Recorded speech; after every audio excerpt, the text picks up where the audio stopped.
What's up, Chaos Shinobi here. Summary: what if each of the Kyuubi's tails controlled a different element? What if the rumors of Kyuubi's tails causing tsunamis, tornadoes, and mountains to be destroyed were true because he controlled that element? Watch as Naruto discovers his powers and takes control of his life to get stronger and become a legend to all the villages of the Shinobi world. Powerful and smart Naruto. Let's begin. Chapter 1. Fire and smoke was the first thing he saw, and screams were all he heard. The forest of Konohagakure was burning. Next he saw whole trees felled by a giant tail and groups of ninja being thrown around like leaves in a breeze. Bodies of fallen leaf ninja were lying everywhere as many more continued to fall. All of a sudden a giant paw fell in front of him, and as he looked up he saw piercing red eyes looking down at him and teeth that were the size of large trees. The giant head reared back and rushed forward, then everything went black. In an orphanage, a young boy suddenly woke up wide-eyed and breathing hard. The boy had strange whisker-like marks on his face and bright blue eyes like the sky after a storm. His hair was wild and untamed as if a brush had never touched it. It was an unusual deep sun-colored rich blonde. He was an average height for a 4-year-old. The boy's name was Naruto and he lived in the village hidden in the leaves, Konohagakure. He was a peculiar child. He didn't have any friends except the Tsundaime who visited him once in a while, the owners of the Ikariku ramen stand, and his teacher Iruka. For some reason unknown to the 4-year-old, he was always neglected by the caretakers at the orphanage and the adults always hated him. He was a good little boy and polite, but the adults never looked at him with anything but hate and disgust. That damn dream again, Naruto thought to himself lying back down on the bed. As long as he could remember, Naruto had always dreamt of, to lack of a better term, a monster attacking the village, and this dream always woke him up at least once a week. Naruto had actually asked the Hokage what this dream meant, but the Hokage would always change the subject. After a while Naruto decided it was just another part of life and stopped asking. He walked over to a wall and checked what day it was. It was his birthday today, and although he didn't have any parents or many friends to celebrate with, he loved and cherished the time he had alone.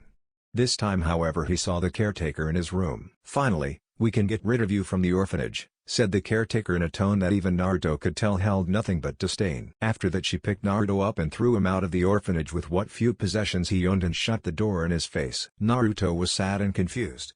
He didn't know what he did to deserve this. He went trudging up to the Hokage Tower to ask the Tsundaime if he could help him. The Hokage Tower was several stories tall, and it was easily one of the tallest buildings in the village. It was at the Hokage Tower that the Hokage, the leader of the village, his secretary, and his guards worked. This was where ninjas come to get their missions, and it was also the place where the Hokage had important meetings and did their paperwork. He was able to pass through easily enough as at this time of night there are no need for guards.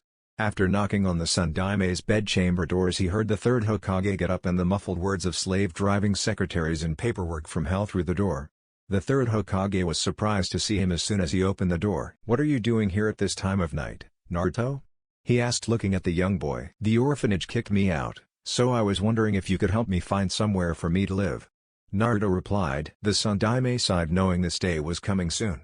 However, he had long ago considered where he could put Naruto. He went back inside and got some keys. He said, "Naruto, here are the keys to apartment, can live there. You would just have to pay rent, which I will give a monthly salary for, which will also be for your groceries and clothing." Naruto squealed, "Thank you, thank you, thank you." Naruto then headed to his new home. He saw it was in the middle-class district and he quickly went looking for apartment C2. When he found it, he saw it was an average-sized apartment near the market streets. He unlocked the door using the keys and entered. He saw that there was an average-sized living room. It had white walls. The kitchen was small, but that was expected, as it was a single-person apartment. There was a bedroom for him with a decent bed, unlike the one at the orphanage. This one was in decent shape. He checked the cupboard and saw a lot of ramen. Naruto got really happy at seeing the ramen. He loved ramen more than anything else except his loved ones and dreams. There was even a decent bathroom. Overall it was meant for a student studying, but Naruto loved it because it was his. Naruto put his stuff away for now and decided to arrange it tomorrow. He entered his bed and quickly fell asleep. The last thought going through his head was maybe things are getting better. 2 years later, things are not getting better. Naruto was running as fast as his 6-year-old body could. Once again he was being chased by the villagers on his birthday. It was also the 6th anniversary for the Kyuubi no Kitsune's death and the Yondaime's sacrifice. The Kyuubi no Kitsune was a demon that had attacked Konoha 6 years ago. It was unstoppable and many shinobi had died in attempting to stop it. Then the Yondaime, the 4th Hokage, had used an intricate and forbidden technique to kill the Kyuubi. This technique however killed the Yondaime as a result. He did not know why the villagers always attack him on this date. Hell, he didn't know why he was attacked at all. He is always friendly to them, yet they still hated him. He was sick of it, and on top of that he hated having to wear this stupid orange jumpsuit. It looked stupid with its white collar and orange color. He only wore it because he was too poor for anything else, and it got him attention, which was what he wanted. That's why he had developed his mask. To gain attention and to keep himself from breaking down, he acted loud, obnoxious, and stupid. In class he always acted confused and dumb, and outside in the village he'd always be loud and yell out about his dream to become Hokage. He was snapped out of his thoughts as he heard the villagers yell out, "You demon, you killed our families. We will avenge our fallen comrades." He was always confused by what they meant when they said he was a demon or he killed their families.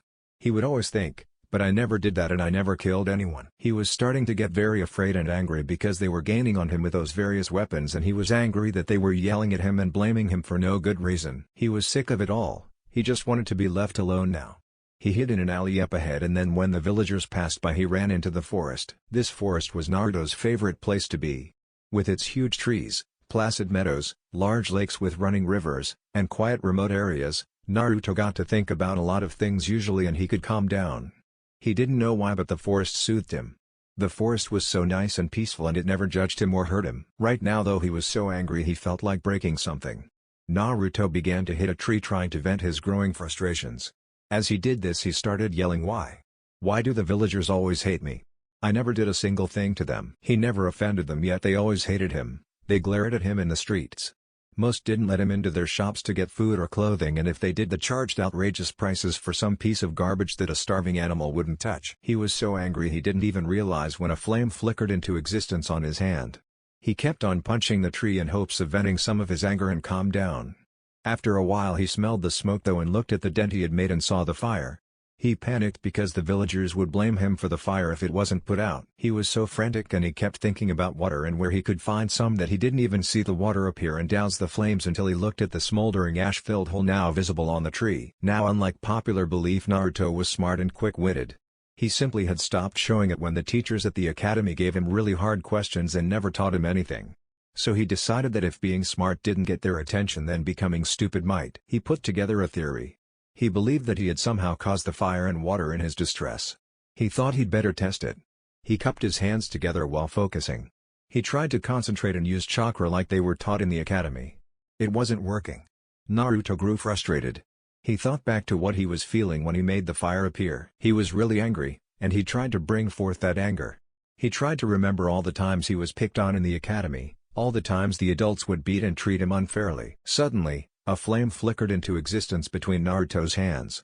Naruto grew excited, but the lapse in concentration cost him and the flame dissipated. Naruto cursed himself and tried again, and soon he had a flame in his hands. After letting the flame die out, Naruto then tried to calm himself as he was concentrating on water when a drop of water appeared in his hands. He focused intently, and then the small bubble of water began to expand until it would fill a small cup. Naruto's concentration did not fade, and he moved his hands around. The water bubble moved in conjunction with his hands, and Naruto took great delight in making the water move this way and that, as if it were the greatest thing in the world. It seems that my emotions affect my control over this unique power of mine. I need to be angry to call out fire, and I need to be focused and calm to be able to use water. I also need to use my hands to move and control these elements while focusing chakra and thinking about an element. I can just think of the possibilities there are if I can master this. Then Naruto had a thought: what if this is a bloodline? Naruto's mind went into hyperdrive at the implications of this bloodline. If I honed my power, then I could have a signature technique which nobody else could use. If I did, then I might be able to achieve my dream, thought Naruto. The dream he tells everybody to become the Hokage was only part of his dream. The rest of his dream is to be acknowledged by the other villages and become a legend. He wanted to become the best ninja ever as well. He long ago wanted to be recognized as something other than a demon by this village. He didn't understand why he was called a demon either, but he resolved himself to find out. He also thought about his farce. He was sick and tired of people making fun of him because of his grades and his act. I know my act gets people to notice me, but not the respect I want. Naruto sat down on the meadow, crossed his legs and arms and closed his eyes, getting into his classic thinking position, and began to think more on this. The people of the village respect the Hokage because he's strong and the best and protects them. So if I want to get what the old man does, then I need to quiet my act and get stronger.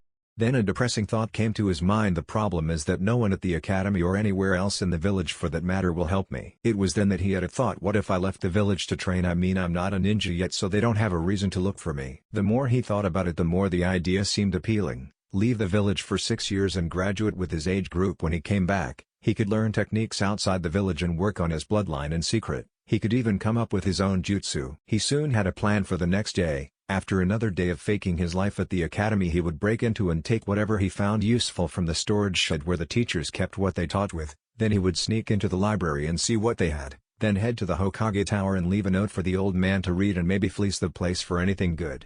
Finally he would get out of the village and leave for 6 years. He suddenly felt very tired. He guessed it was from using his bloodline. He needed a name for it as well. He'd think about the details on his way home. By the time he reached home it was nighttime and he barely had enough energy to lock the door before he fell from exhaustion. The next day he woke up and went to his closet. He saw the same dumb old orange clothing. He needed to change that in the future as soon as he left the village. He'd need some real clothes since he would stand out too much if he wanted to be a ninja. This thing screams kill me colors, Naruto thought, pulling the zipper up. He ate some ramen and also decided that as much as he loved it he'd need to change that as well, or he'd never be strong because he'd be malnourished and he didn't want to be a weak, short kid forever. He then headed to the academy, but entered late to keep up his reputation as a goofball for one last time. His teacher Iruka looked at him and walked up to him, bonked him on the head and dragged him to the front of the classroom. "Iruka-sensei, let go of me," said Naruto in a whiny voice. So far so good, he thought. "No, Naruto. Since you've done us the favor of being late, everybody will review the topic on chakra again." The class groaned and looked at Naruto with hateful, angry looks. Chakra topics were long, boring, and confusing. It really didn't help that Iruka had gone over this particular lesson a dozen times before. "But I don't want to, chakra is boring," Naruto complained in his best whiny voice. Iruka eye twitched for the 12th time that morning and yelled, "I don't care, Naruto, and now everybody will write a whole page on chakra after the review for homework." Now the class outright yelled obscenities at Naruto except for Kuji, Shikamaru, Hinata, and Shino, who all just sat there quietly, blushed, slept, or ate chips. Iruka yelled, "Quiet all of you. Now listen up. Chakra is the combination of physical energy and spiritual energy that is brought out by using hand signs. Chakra can be used to make seals, use jutsu, strengthen or speed up one's body, use bloodlines, use dojutsu, and in some legends create weapons. Chakra can be used in ninjutsu, the elemental attacks such as thunder, earth, water, wind, and fire. It can also be used in genjutsu, which controls the person's senses, allowing items to be hidden, damage to be caused, illusions to be put up, and in some very rare cases cause a person to become mindless. Chakra is also used in taijutsu, which is hand-to-hand combat, by increasing one's speed or strength in battle. Some prominent clans such as the Hyuga and the Uchiha clans use dojutsu such as the Byakugan and the Sharingan in sync with their taijutsu to help them in battle. Now whenever you use some chakra you must have an equal amount of physical and spiritual energy, or else you will mess up the jutsu. To fix this you can use chakra control exercises. Some are tree climbing, water walking, and floating yourself or objects using chakra. Now most kunoichi have good chakra control as they have small chakra reserves. To increase your chakra reserve you must do work, training, and sparring to increase your chakra. Now did you all catch that? He saw Naruto sleeping. With his eye twitching yet again, Iruka hit him in the head and yelled at him about sleeping in class. Naruto however was thinking over what Iruka had said. That was a lot of useful information even if I've heard it before. I now know I have to increase my chakra reserves, because if I got so tired from setting a tree on fire and a little bit of water that I'll never be able to reach my maximum potential. Soon Iruka called lunch and Naruto set about his first objective. Instead of heading to his usual lunch spot he ran to behind the school to where a large silver shed was. It was where the teachers stored all the equipment they used in their lessons, from books to kunai. Naruto knew they locked their doors when not in use, but in less than a minute he had it picked and was inside. What Naruto found was better than he could have hoped. There were boxes upon boxes of kunai, shuriken, and saban. Huge bookcases held books for the school Naruto had never even seen. There were explosive tags and training weights piled neatly on shelves and barrels of small bombs in the corners. There were various weapons on the walls, from several Fuma shuriken to a katana that the Chunin used for demonstrations.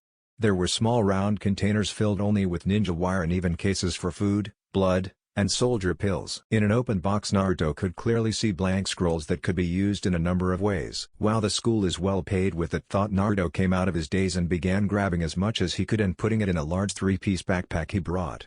Naruto took as many books he could fit into it first. Next he took 3 sets of training weights and put some of the blank scrolls in his back pocket. He then started to take as many weapons would fit in the remaining space. All in all he had 10 new sets of kunai as well as 2 sets of shuriken and 1 foldable Fuuma shuriken. He stuffed the pockets of the backpack with pills and another with bombs and ninja wire. He was about to leave when he turned around to look at the katana on the wall. "Well, I came this far," mused Naruto as he took the sword off its place and slung it over the top of the backpack. He left the shed none the wiser and quickly stashed his looted prizes in a tree he often hanged in. Naruto quickly returned to his classroom to await his next objective. As soon as class was out, Naruto ran all the way to the library. Due to the villagers ignoring his existence, he had been able to learn many of the villagers' schedules and he used this to his advantage. He knew the librarian who ran the place would be closing soon and that she always let the door shut itself while she was there. Just as Naruto reached his destination, he saw the librarian walking out of the building. Quickly, as not to lose the opportunity, Naruto picked up a rock and hurled it at the door just as it was closing.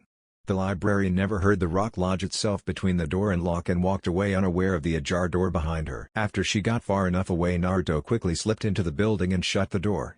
Not wanting to waste time, Naruto pulled a duffel bag from under his shirt and started to browse the shelves of anything that would teach him useful or powerful jutsu or how to survive in the wild and be a shinobi. He took various books on plants and animals, knowing that he could use some if he got sick or hurt while training. He grabbed several shinobi handbooks and managed to find an advanced shurika exercise book which listed many different exercises he could try. Naruto also grabbed a few books on necessary information from math and science to human anatomy and shinobi law. Naruto was determined to become as strong as possible, and he knew that these books would help him with basic necessary duties anyone was expected to be able to do. Naruto felt he had enough after he grabbed a good-sized map of the various shinobi countries and quickly ducked out of the library before one of the next librarian on shift walked through the door. He ran back to the academy and quickly stashed the duffel bag with the backpack and started to leave the school when he literally ran headfirst into his teacher Iruka. "Naruto? What are you doing here?" Iruka asked, pulling Naruto up from the ground. "Oh man, Iruka-sensei must practically live here. I mean, school's been out a while, but what can I say that will get him off of my back? Wait, I know." Naruto quickly put on a false face and looked at Iruka. "Iruka-sensei, can you buy me ramen today?" Of course that's what he wanted. Iruka's sweat dropped but nevertheless agreed. "Well, that took care of Iruka-sensei, and now all I need to do is get the note to the Hokage, get my stuff and get out of here," Naruto said to himself as he ran back to his apartment in order to get what he needed from there. Naruto burst into his apartment and grabbed a few things he needed. Since many of the stores overcharged him and even more didn't even let him in, he had never used the money the Hokage had given him much, and he had saved quite a bit of money that, with a little sparse spending, could last him quite a while. He then raided the kitchen of any food that he could find that wouldn't spoil anytime soon. Even though he took mostly ramen cups, he did find some canned food and other non-perishable items for the road. "This should last me at least a few months, but eventually I'll need to take a job somewhere to keep up with my travels. But then again, there's always someone out there who needs a person with at least the basic ninja skills," Naruto said to himself, stuffing the last few bills into his frog-shaped wallet. Naruto was just about to leave when he saw a picture head on the window. It was one of him and the Hokage, Iruka, Ayame, and her father at the Ikariku on his last birthday. The picture brought a sad smile to Naruto's face as he took it from its place and carefully folded it until it fit in his pocket. "Not many will miss me, but this will remind me of those who do." Naruto looked at the time and saw how late it was. He quickly wrote a note and left it on the small table in the kitchen, and as he stepped out the door took a moment to take one last look at his home before shutting the door quietly. Naruto ran on the roofs of the village to the Hokage Tower. He had just picked up the sack and backpack he had stashed earlier and was making a beeline straight to his last objective before leaving the village. As Naruto neared the tower, he brought all his past visits to mind. The tower of the village was well guarded at night, this was true, but there was one major flaw in the building. Right on the ground floor there was a small window that was broken, and the only effort to fix it had been a loose board that was put there to cover the hole. The window was too small for an adult to fit though, but Naruto's size let him slip through easily, and he used this to his advantage. Naruto took what he brought with him and put it under a bush before moving the board just enough to slip in. Naruto found himself in the basement, which he had come to know well due to his trips in the Hokage Tower. He quietly opened the door to see if any guards were about. Finding none, he headed straight to the Hokage library. Thanks to the Hokage and chatter he had overheard from other ninja, Naruto knew that was where the most powerful jutsu were kept for high-ranking ninja to study, and something they often referred to as the Forbidden Scroll that supposedly held very powerful jutsu that only a few could master. Something like that should be better hidden, Naruto mused to himself as he turned the corner that led to the room full of ninja secrets. Just as Naruto was about to reach the door, however, he heard someone coming down the next hall. Acting quickly, he opened the door and shut it just as none other than the third Hokage walked quickly down the hall. "I'm free. I'm finally free of that blasted work and evil secretary," Naruto heard the aged Hokage say as he passed the door and the footsteps faded down the hall.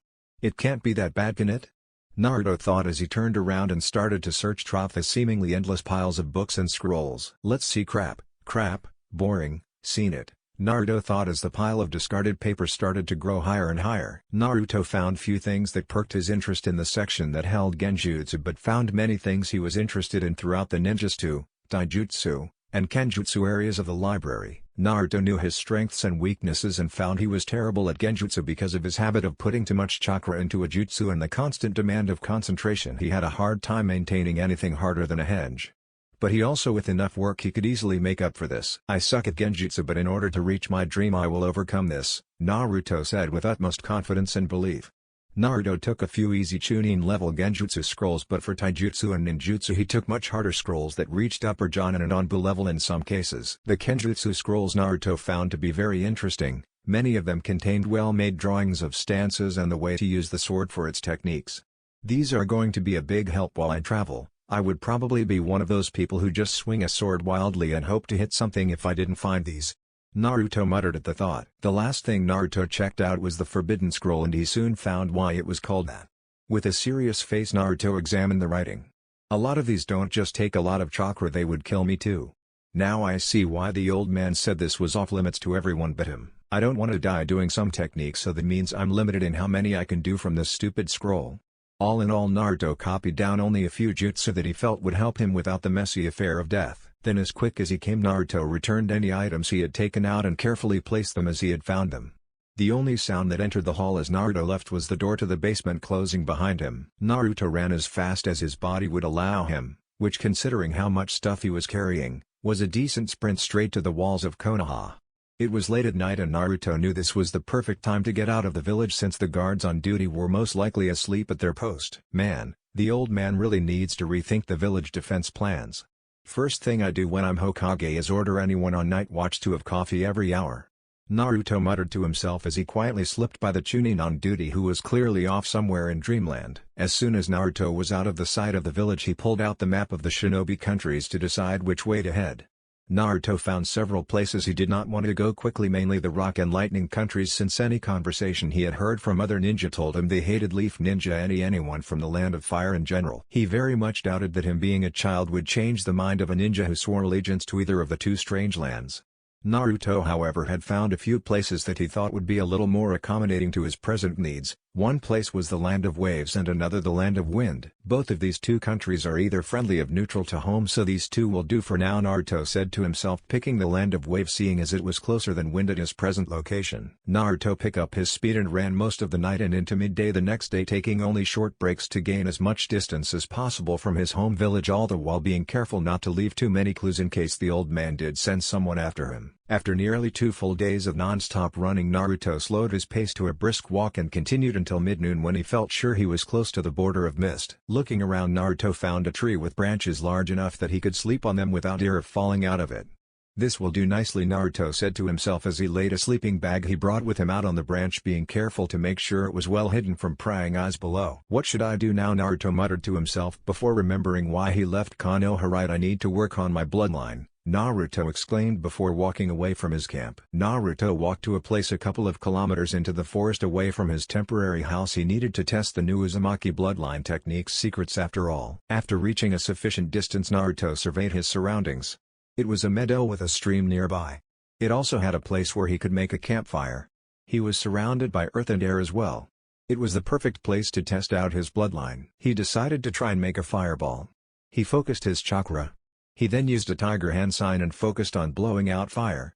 He slowly breathed out, but it didn't work. He decided to try to get himself angry. He kept on remembering past occurrences where he was beaten up, thrown into dumpsters, his stuff was stolen, someone broke his stuff, he was picked on, etc. As he remembered everything, he slowly got angrier and angrier. He then blew out a small stream of fire from his mouth. He tried again, putting more chakra into it this time. He slowly blew out a small stream of fire that dissipated 1 foot away from him. Naruto sat down on the meadow assuming his thinking position and thought about the way he was doing this. It would seem that although I need anger, I also need lots of chakra and to control my chakra carefully so I can control it. I wonder if I can control my chakra using my hands. Naruto tried to blow out a stream of fire and this time he cupped the fire into a ball. He made motions with his hands to move the fireball. The fireball moved with his hands. He then grabbed the fireball and proceeded to touch it. It didn't burn him. I am guessing that since this is my chakra it can't hurt me. If I were to throw this at something else though. He launched the ball of fire at the grass. It hit the grass and the ball burst and started to burn the grass. Naruto then decided to try water again. He focused on his chakra and made a dog hand sign and tried to move the water from the stream onto the burned grass. He made motions with his arms and then pretended to sweep up water and throw it onto the fire. Throughout it all he was focused completely on his task. Slowly but surely the water began to rise and move toward the fire. Rotating his hands above the fire he formed a decent-sized ball of water and dropped it, quickly dousing the fire. Naruto's face had sweat beads from the task but his face was taken up by a huge smile. Naruto did the snake hand sign and focused a quarter of his chakra into the ground. He then proceeded to make uppercuts with his arms. He focused on the ground in front of him. He was however failing miserably. But if anger and calmness didn't work then what works with Earth? He decided to think of Earth and just be focused and set on the task. He kept on making the uppercuts until he slowly saw the Earth in front of him rise and jut out of the ground at an angle away from him till he couldn't see above it. He let go of the Earth and watched as it crumbled into small-sized clumps of rock and dirt. He fell to the ground panting from how hard it was. He then sat and rested for a few moments. "This is harder than I thought it would be," Naruto said between breaths, but this just filled him with renewed vigor. One of the top things on Naruto's favorite list was a challenge and no matter what it was he always beat them. After that he got up and tried to think of lightning. He focused on his finger and made a rooster hand sign. After that he focused on trying to get a spark on his finger. He tried to think of chaotic thoughts, as lightning was chaotic. He focused on using a tiny spark on his finger. Slowly he could hear a small crackle of electricity. He had the tiny spark. It was hard to control however, very hard, and he could barely make a tiny spark. It was so hard to control the lightning in fact Naruto had to move his head from a stray line of energy then shot at him just barely missing his face. He would have to learn to control it the hard way as when he let go it didn't just dissipate, it ran through his body shocking him a little and making his already wild hair stand on end. Naruto thought about how that could be useful if he used this element in his taijutsu later on. He thought of doing one more thing before he started to train and increase his chakra reserves. He focused on the wind around him and closed his eyes. This time he did the rabbit hand sign. He focused on spreading his chakra out into the air that it just pick up moving the trees gently. He then focused on making some wind currents around him. He tried to push the air around him towards him. He needed precisely and lots of chakra for air as he had to spread out his chakra and with so much air he had to have in mind what he wanted to do. He focused and concentrated really hard. Slowly he felt a small movement in the air. It was a very small movement but movement nonetheless. Naruto tried to move all the air at once, relocating some wind to move around him into the place where he was moving the wind from. The place where the air was going would move that air to fill any gaps. This way it wouldn't need to be pushed as much. It was easier and he could feel a slight breeze begin to pick up. He thought he might be able to make a whirlwind or even stronger storm if he had better control and more chakra. He decided to increase his chakra reserves. He started out by doing some push-ups, did 20 of them then did some curl-ups. After 20 of those he did a lap around the meadow, which was 1/4 of a mile in circumference. After that he decided to just jump around and do stamina training by doing jumps and flips. He did this all without using chakra to strengthen himself. He would work on that during taijutsu training when he was over. After that he did some jumping jacks. Finally he did 50 punches and 50 kicks at a tree per arm and leg. By then it was nightfall and Naruto was exhausted. Quickly eating a sparse meal and planning his path and schedule for tomorrow Naruto fell blissfully asleep after he reached his temporary bed in the tree. In the ninja academy sat one very irritated teacher by the name of Iruka. He is a great man who despite being a strict person when it came to teaching was also fair and very kind to everyone he meets and knows. He loves the children he teaches and his position in the school since he always wanted to help them become excellent shinobi. And now, you may ask yourself why would such a caring compassionate man be the least bit irritated? Well, where the hell is Naruto Uzumaki? I'm sorry Iruka-sensei, no one has seen him since the last day he was here, said one cowering student. as there was nothing worse than an angry Iruka. 5 whole days missing from the academy and not a single explanation. I should have guessed he'd play hooky to get out of that assignment. Iruka sighed to himself, knowing Naruto was probably running loose in the village somewhere when he should be here at the school trying to get ready for the next graduation test. He knew Naruto wouldn't show up until he was dragged into the classroom, so he made his decision. Class, I got to go get your wayward classmate, so just wait a minute and a sub will be in to start your lessons, Iruka said, causing everyone to moan after he shut the door. Every student seemed to want to voice his or her opinions about the latest Naruto had done to them in the school. Where the hell could Naruto be? I don't care about him, but if I have to listen to this boring lecture then so should he, exclaimed one very agitated Kiba Inuzuka. I don't know where he is, but it would be too troublesome to get involved. Just let the teachers handle it, replied Narashikumaru as he laid his head down to catch a few winks before the teacher got in. His best friend Choji Akimichi just continued to munch on his seemingly endless supply of chips. One Shino Aburame, well, he kind of just sat in his corner and adjusted his glasses. Humphrey, maybe the loser finally figured out he'll never become a shinobi, said one Sasuke Uchiha as he began him classic brooding method. You're right, Sasuke-kun, he probably quit after he saw how cool you are, said one very loud and very annoying fangirl named Sakura Haruno-cha. Now nothing stand between me and my Sasuke-kun. Inner Sakura yelled. Hey forehead girl. Stop sucking up to Sasuke-kun, yelled an equally loud fangirl named Ino Yamanaka. What you say, Ino pig? Screeched Sakura. You heard me, billboard brow, yelled Ino just before Sakura tackled her to the ground, starting yet another fangirl-induced catfight. As the other student egged on and shouted in the fight, sitting alone from everyone else was a shy girl by the name of Hinata Hyuga. She would often sit away from the other students due to her shy nature and her inability to express herself well. Her studies in school were average, and because of her clan's title of greatness she was often ridiculed by other students. She did however find one thing she liked in the school. One blonde troublemaking prank-playing student named Uzumaki Naruto. He was the complete opposite of her clan and many people she knew. He was loud, energetic, and rude, did not obey others often, and was in her eyes the most brazen, selfless, brave person in the school. Even when others made fun of him, all he did was smirk and shout out his dreams. She wished she could be more like him, so confident and carefree that she soon developed a crush on him and his charms. Ignoring the fight, she instead looked out the window by her seat, showing a grand view of the village and whispering, Naruto-kun, where are you? Where the hell could Naruto be?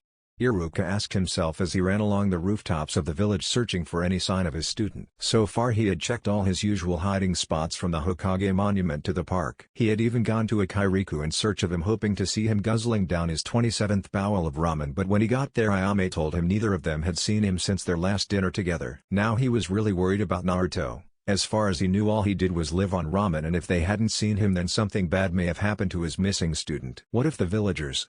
No. Don't think that if anything happened to him the Hokage would tell me. Wait, I know. I bet he's at his house.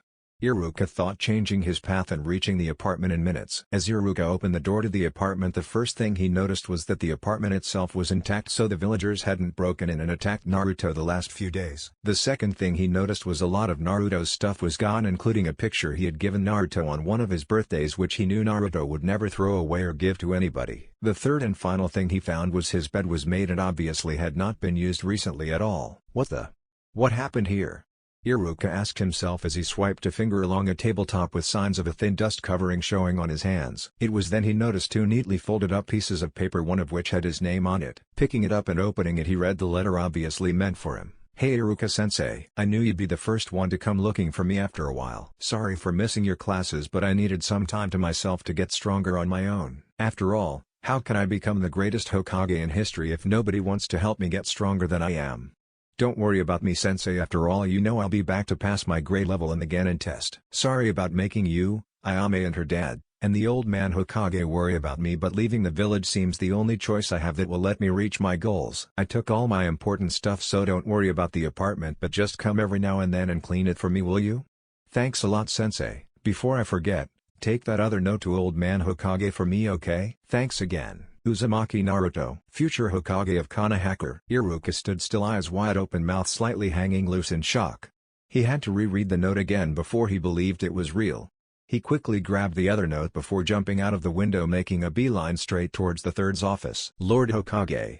We have a problem, yelled on very out of breath Iruka as he ran into the office of the single most powerful man in the entire village of the Leaf. Said Hokage looked up at him from the mountain of paperwork that threatened to fall off the desk with a slight scowl, showing now was not the time to talk. Iruka, Unless this is a life or death situation that could spell the doom of the village, I am not in the mood to talk right now. Someone has taken a large number of books from the library and the Ninja Academy needs a lot of new supplies, which it shouldn't since I just gave them it last week. All of this has given me more paperwork than unless it is an emergency, please leave me to at least try to finish some of this work, the Hokage said as he reached for a new piece of paper. But Lord Hokage Naruto's been missing from the academy for the last 5 days, and when I went looking for him at his apartment I found a note saying he was leaving. Hokage-sama, he has run away from the village, Iruka yelled, causing said man to stop what he was doing immediately. What? Yelled the Hokage as he stood up from his chair, knocking all the paper off his desk as he did. Iruka, why didn't you go look for him sooner? Yelled the Hokage. Well, it's not uncommon for Naruto to skip 3 or 4 days of school before we see him again. And I knew if anything bad was going to happen he'd run to you first, explained Iruka as he tried to defend himself as best he could. Well, where is he now? The Hokage asked in barely held anger. Near the leaf/mist border. Eiko. Due to Naruto's sudden sneeze, the rabbit he had been hunting suddenly jumped away from the trap, running in the opposite direction. As Naruto stood up from the bush he had been hiding in, his face went from shock and surprise to anger and frustration, which he shouted for the entire world to hear in one word. Kuso. I don't know where he is, sir, but he did leave you this letter, Iruka said as he brought the letter out of his pocket, only for the Hokage to snatch it out of his hand and yell, you only tell me this now? As the Hokage shredded the envelope and began to read his message. Hey old man, guess my letter got to you and you want an explanation why I ran from the village. Well, it's actually quite simple really, so I can get stronger. I mean, how am I going to become a strong ninja if nobody wants me to and everyone just hinders my learning and growth? All the teachers there except Iruka-sensei seem to want to hold me back. Not to mention that the villagers seem to want me dead for some reason.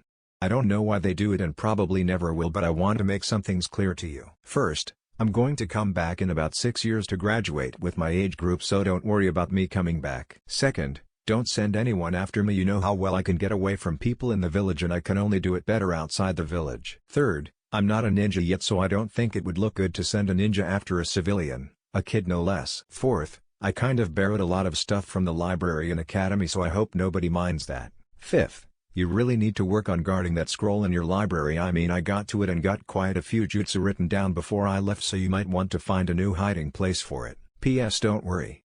I only took the ones that need a lot of chakra, not the ones that kill the person who uses the jutsu. I mean, how dumb is that? Well, that's all I can think of, so just so you know. Anyway, take care old man, and tell Iruka-sensei and the Akairiku crew that he'll be back before you know it. Don't you dare give that hat to anyone while I'm gone, old man, or else he'll test my new bloodline on you when I get back. Yours truly, Naruto Uzumaki, future Hokage of Konohagire. As the Hokage read this, he went through a myriad of emotions from concern and sadness. Naruto, has the village really been so bad? To shock and anger Naruto, how could you be so reckless? In the end though, he ended up just sitting down in his seat and giving a long drawn-out sigh. So what do we do, Lord Hokage? Asked Iruka after giving the Hokage a moment to gather his thoughts. Sarutobi just chuckled and asked, well, what can we do, Iruka? After all, he is a child, and like he said, if we send someone after him and another village finds out, they'll start asking questions as to why, and we really don't need to draw attention to Naruto, to which Iruka nodded his head, seeing as it was a valid point. Also, if we were to bring him back, I doubt he would stay here long enough to explain himself, since when he puts his mind to something it's like talking to a mountain to convince him otherwise. Again Iruka nodded his head, knowing how hard-headed Naruto could be when he put his mind to something. If only he were like that about his ninja studies, Iruka said, causing both men to chuckle a bit at the thought. This ended when the Hokage looked back at the letter in his hand as he reread a few lines. In any case, I believe that this trip will actually help Naruto to succeed in becoming a leaf ninja. We know that he is coming back if his letter is any indication, and he is still hell-bent on getting my job. Finished the Hokage as he picked up a few papers from the floor. Well, what should I tell the rest of my class? Iruka asked, helping the Hokage and placing a stack of papers on the desk. They'll want a reason why he won't be in class anymore, you know. Tell them what Naruto said, that he's gone on a training trip and will be back in time for graduation, replied the Hokage with a small smirk on his face. But Lord Hokage, what about the council? When they hear about this, I don't think they'll be as easy to deal with like my students. All the Hokage did was wave his hand and reply, I will deal with them when the time comes. In the meantime, I have to get this paperwork done, and you have to get back and do your job as a teacher to your remaining students. Iruka smiled and bowed before he disappeared in a cloud of smoke, leaving the aged Hokage alone once again. The Hokage smiled as he read the note once over and said to himself, Naruto, I hope you are safe wherever you go and get strong like you want to be, but remember what I have taught you about being a good person as well. Those who have the power to change life must do so for the better, otherwise they will end up an empty shell of what they once were. The smile ran away from his face until a grim frown replaced it as he remembered the one person he knew who symbolized this all too well. The one question I have is what Naruto meant when he had a bloodline. I know for a fact he doesn't have anything close to a bloodline, so what could he have meant? Well, I guess that is a mystery for another time. Now I have to try to get some of this work done. However, as the Hokage began to look at the papers in his hand and Naruto's note in the other, he came to one very unpleasant conclusion which everyone in the tower heard as his voice rang out. Naruto, you're the reason I have all this work. This of course made everyone in said tower stop and wonder why the Hokage was yelling about the demon this time. Naruto, when you get back you better be the most powerful person in history, because if you are, nothing will spare you from my wrath, thought the Hokage as he crushed the note in his hand. On a boat headed to Mist. Aku, hey kid, are you getting sick? Cause if you are, then you're going to have to get off this here boat, said one very large man who was obviously in charge of said boat. No, it's okay. I'm just not used to the ocean and my nose is a little sensitive right now is all, replied Naruto as he walked away from the side of the boat and back to his small quarters for the ride into Mist. Someone must be talking about me, Naruto said to himself as he crawled into bed and smiled as he pulled out a book on controlling chakra. Well, bring them on. They'll just end up like everyone else. As he began his training. Now let's see. The leaf chakra exercise starts with "Goddamn that old man." These are the words Naruto yelled as disembarked from the boat onto dry land after his short trip to Wave. Thanks to that old bastard I barely got any training done at all. The old man, as Naruto put it, was none other than the ship's captain, who throughout the trip had constantly told him off for doing ninja training on the boat while it was en route to Mist. Considering Naruto's eagerness to get stronger and improve himself, he had shown remarkable restraint in what he had been training in. He had merely trying the wall walking exercise as it was a recommended way of improving chakra control and increasing one's chakra reserves, which Naruto found the leaf control exercise, though interesting, was sorely lacking in any real use due to his already massive reserves barely being used up by such a simple exercise. Unfortunately, many people on the ship, captain included, found a boy walking on the side of the moving boat and up walls and ceilings to be annoying and a little freaky no matter the reason. So it ended up that the captain had given Naruto had a choice, either wait to get off the boat at the end of the trip to train or learn to water walk really fast. In the end, Naruto was forced to just read his books in his quarters while they waited to make land. He did manage to go through some of the academy books and the anatomy book he took from the library. He found many ways his bloodline could actually be used in a fight by reading that particular book, as it had large sections on chakra pathways and how they worked with the body in combat. I should have learned some water jutsu or maybe used my bloodline and given that bastard a taste of his own medicine, Naruto thought as he began to chuckle to himself loudly, causing many people to back away from said blonde in case he was a few kunai short of a full set. Well, at any rate, the first thing I should do is get some place to stay, then I need to get some food, Naruto said to himself, looking into the sky, seeing the sun had run far past the noon mark. However, at that moment as Naruto began to walk into town, he heard a woman scream out, "Help! Thief!" As Naruto looked over his shoulder, he saw a man running away from a woman carrying a purse in one hand and a small knife in the other. And as the man started to run in his direction, Naruto heard him call out, "Move it, you blonde-haired midget," causing said blonde hair to stop right in the street. "What did he just call me?" Naruto asked in a low and dangerous voice, his hair shadowing his eyes. He slowly dropped the duffel bag and backpack on the ground, as the man got closer and closer, not moving an inch from his spot in the street. Just as the man was near him, he foolishly once again said, "Don't say I didn't warn you, runt." As the man thrusted the knife towards Naruto's back, only for Naruto to turn on his heel and catch his arm. Before anyone realized it, Naruto had used the man's force against him and threw him through a store's window, knocking him out as Naruto shouted, "I'm not a runt.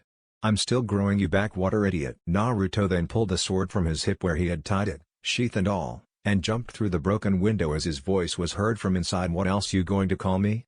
An imp? Dwarf? Little person? I'll still kick your ass from here to wine country." Naruto proceeded to beat the snot out of the would-be criminal, all the while yelling things that would make Hanko and Ibiki blush like a certain pale-eyed girl. 5 minutes later, Naruto climbed out of the store window with the purse in one hand, the sword in the other, and looked around. His clothes were ruffled and cut and he was covered in dust, and everyone on the street was staring at him like he had just grown a second head. He answered them the best way he could, "What the hell you all looking at?" As the crowd dispersed and mutterings of crazy blondes and kids these days rose in the air, the women who owned the purse walked up to him.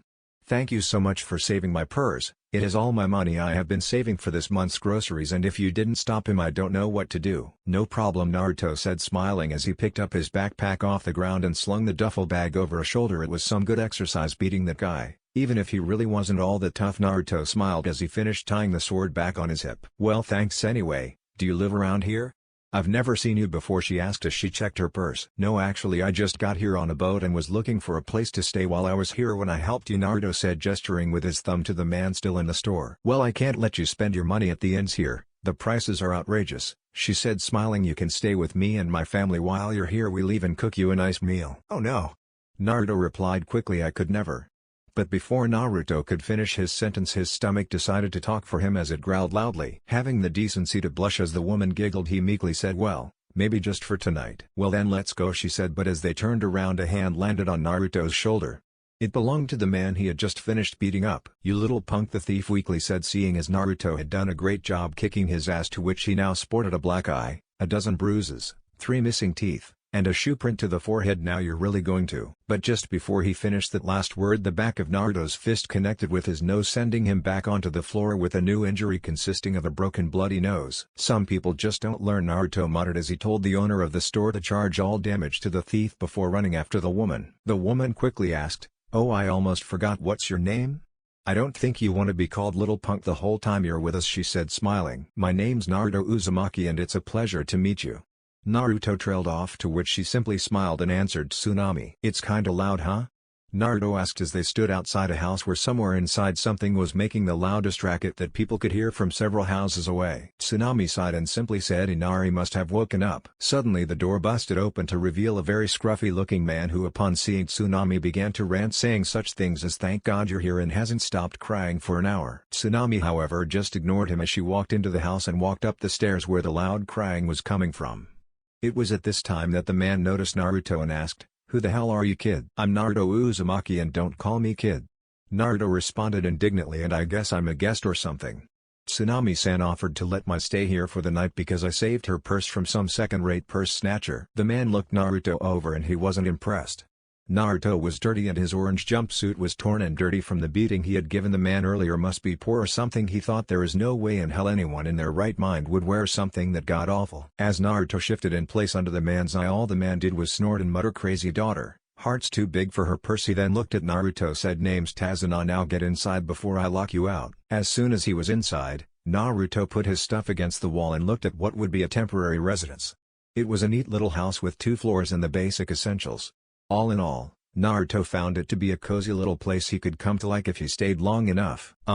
Nice place you have here, Tazuna-san," Naruto said as he sat down at a table where Tazuna joined him. "Humph, thanks brat, but I gotta say the newest roommate is a real pain," he replied as he watched Tsunami walk from upstairs into the kitchen. "Who?" Naruto asked, only to turn around, jump back in surprise and fall over in his chair. Standing not 10 inches from where he had been was a boy no older than 2 holding a stuffed dog. "Inari," Tazuna said, looking at the boy. "Don't be rude and scare guests like that." All the boy did in return is stick his tongue at the old man and run into the kitchen where his mother was. "Sorry," Tazuna apologized, "my grandson, he's 2 years old and going through his I don't need you, I'm independent phase." "You don't say," Naruto grunted as he pulled himself from the floor. "But if you're the grandfather and if I'm right and Tsunami-san is his mom, who's his dad?" It was then that he noticed Tazuna's sad expression. "I'm afraid," Tazuna paused, trying to get the words to come out, "he's no longer with us." Realizing his mistake, Naruto suddenly found the tabletop very interesting and mumbled, "I'm sorry." Shaking his hand, Tazuna replied, "Forget it brat, how are you supposed to know?" A long silence soon followed. The awkward moment was broken, however, as Tsunami walked into the room carrying 4 dishes in her arms as Inari clung to her leg. Leaning close to Tazuna, Naruto whispered, "I thought you said he was in his independent phase?" Covering the side of his mouth, Tazuna whispered back, "He's also in his I'm clingy to mommy phase." It's all very confusing, to which Naruto's sweat dropped and almost fell over again. "I hope you boys are hungry, I made extra helpings of dinner tonight." She smiled, laying the food on the table. Tazuna's face did a complete flip from sad and depressed to happy and excited. "Brat, wait till you try our cooking, I swear it's the best in Wave." After that was said, Tazuna began to shovel the food as fat as he could. "Oh dad, you say that about everything I cooked?" Tsunami giggled as he wolfed down his food like a starving dog. "But it's true," Tazuna yelled before resuming to devour his dinner quickly. All Naruto did, however, was sit and stare at it, which Tsunami noticed. "Is something wrong, Naruto? You haven't touched your food. Do you not like it?" No, nothing like that. It's just I don't know what it is," he stated quickly, not to offend Tsunami. "It's hayashi rice. You've never had it before?"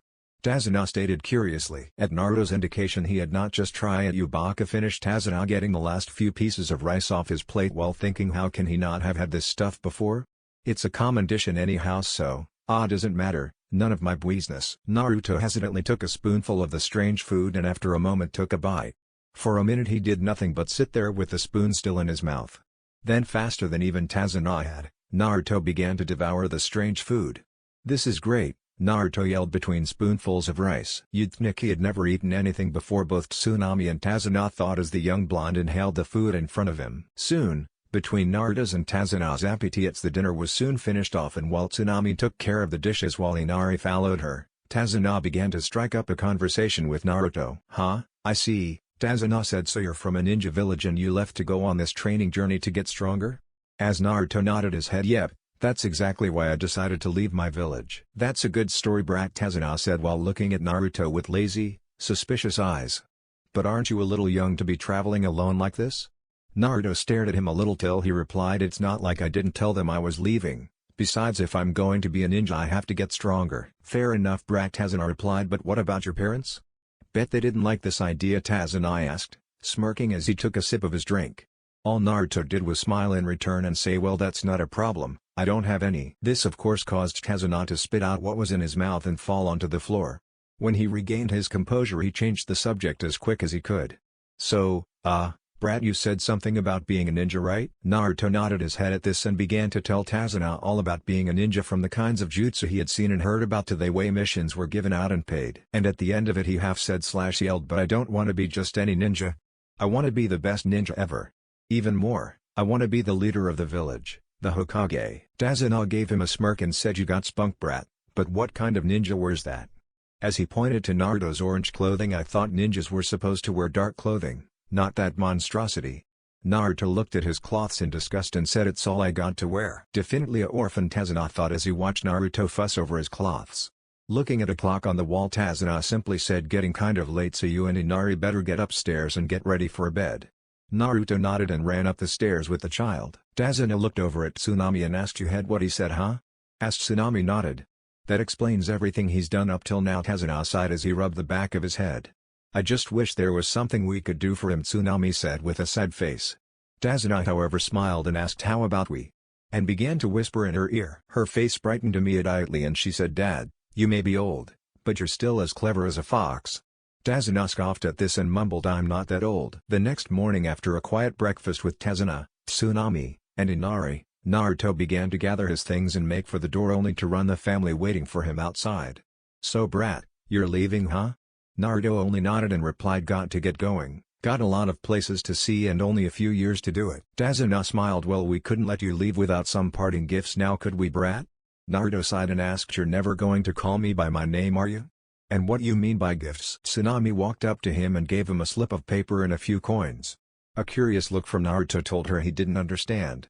"It's payment for saving my purse. I heard what you talked about last night, about how ninjas get paid for each mission they do for someone. Well, it's not much, but I'm sure when you get back to your village I'm sure that note will help get you a fair payment."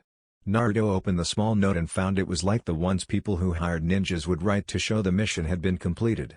He put it in his pocket and smiled brightly at Tsunami in thanks. Then Inari walked up to him, handed him a small bento box and said, "Enjoy it," while at last he turned around and walked back inside with Tsunami. "The only thing he says to me the whole time I'm here, and it's barely a sentence," Naruto said as he looked at the small lunch in his hand. "Look at it this way, brat, at least he talks to you," Tazuna said before he tossed him a brown package, which Naruto caught clumsily. "I found a couple of my old cloths in the attic last night, so I thought you needed them a lot more than I did." Tazuna gave him a smirk, but Naruto just looked at him suspiciously. "Look, old man, I may be young but I'm smart enough to know this was your idea, so why help me?" Tazuna looked at him seriously and simply said, "I know the life of a ninja is hard, so you need all the help you can get. Besides, true strength comes from others who care for you." Naruto smiled at this. He sounds just like the old man back home. Naruto then noticed Tazuna was looking over his shoulder to see if anyone was watching before reaching under his shirt. "But this gift is between you and me." Tazuna quickly and quietly slipped Naruto another, smaller package. "Just don't open it till you're older." After Tazuna gave Naruto directions out of the village and watched him till he disappeared into the crowd, he shut the door and walked into the kitchen to find Tsunami playing with Inari. "You think we will ever see him again?" Tsunami asked as she saw him walk into the room. "Yeah," Tazuna said, smiling, "something tells me we're going to see him again." It was a few hours after Naruto left the house that he found himself in a small forest. He quickly took out the other package that Tazuna had given him. "No way am I waiting to see what he gave me," Naruto said as he gently tore the brown paper from the give only to find a book. Picking it up he read the title to himself. Icha Icha Paradise Wonder what it's about. Opening the bright orange book he began to read the first few lines, his face growing redder with each word. For once Naruto's comprehension of language was his downfall. Barely halfway down the first page all the blood rushing to Naruto's face flew out his nose and he passed out. His last thoughts were, "I'm going to get that old bastard if it's the last thing I do." The Land of Waves earned its name well.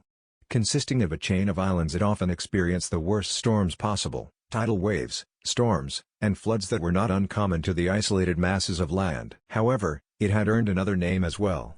It was also known as the Hidden Mist, a land shrouded from view from the cool air offshore flowing over the warm ocean surrounding the land.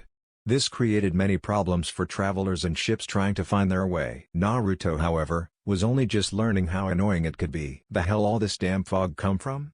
I finally learned some jutsu and get some time to train my bloodline. The very next day I wake up in this." Naruto shouted this as he used his sheathed sword to clear a path and tried to find his way out of the thick brush he had somehow wandered into as he traveled in the thick, never-ending mist. "I can't even read my scrolls anymore. If I do they'll get soaked. Not to mention my book," Naruto said in a depressed sigh. "I was really looking forward to rereading that chapter with Asami Hyman and that leaf ninja who saves her from those bandits." It's true, after he had regained consciousness from excessive blood loss, Naruto had sworn off reading that book, well, for a while anyway. He had constantly remembered the few lines in his head that he had managed to read before passing out, and his curiosity grew and grew till he couldn't stand it anymore.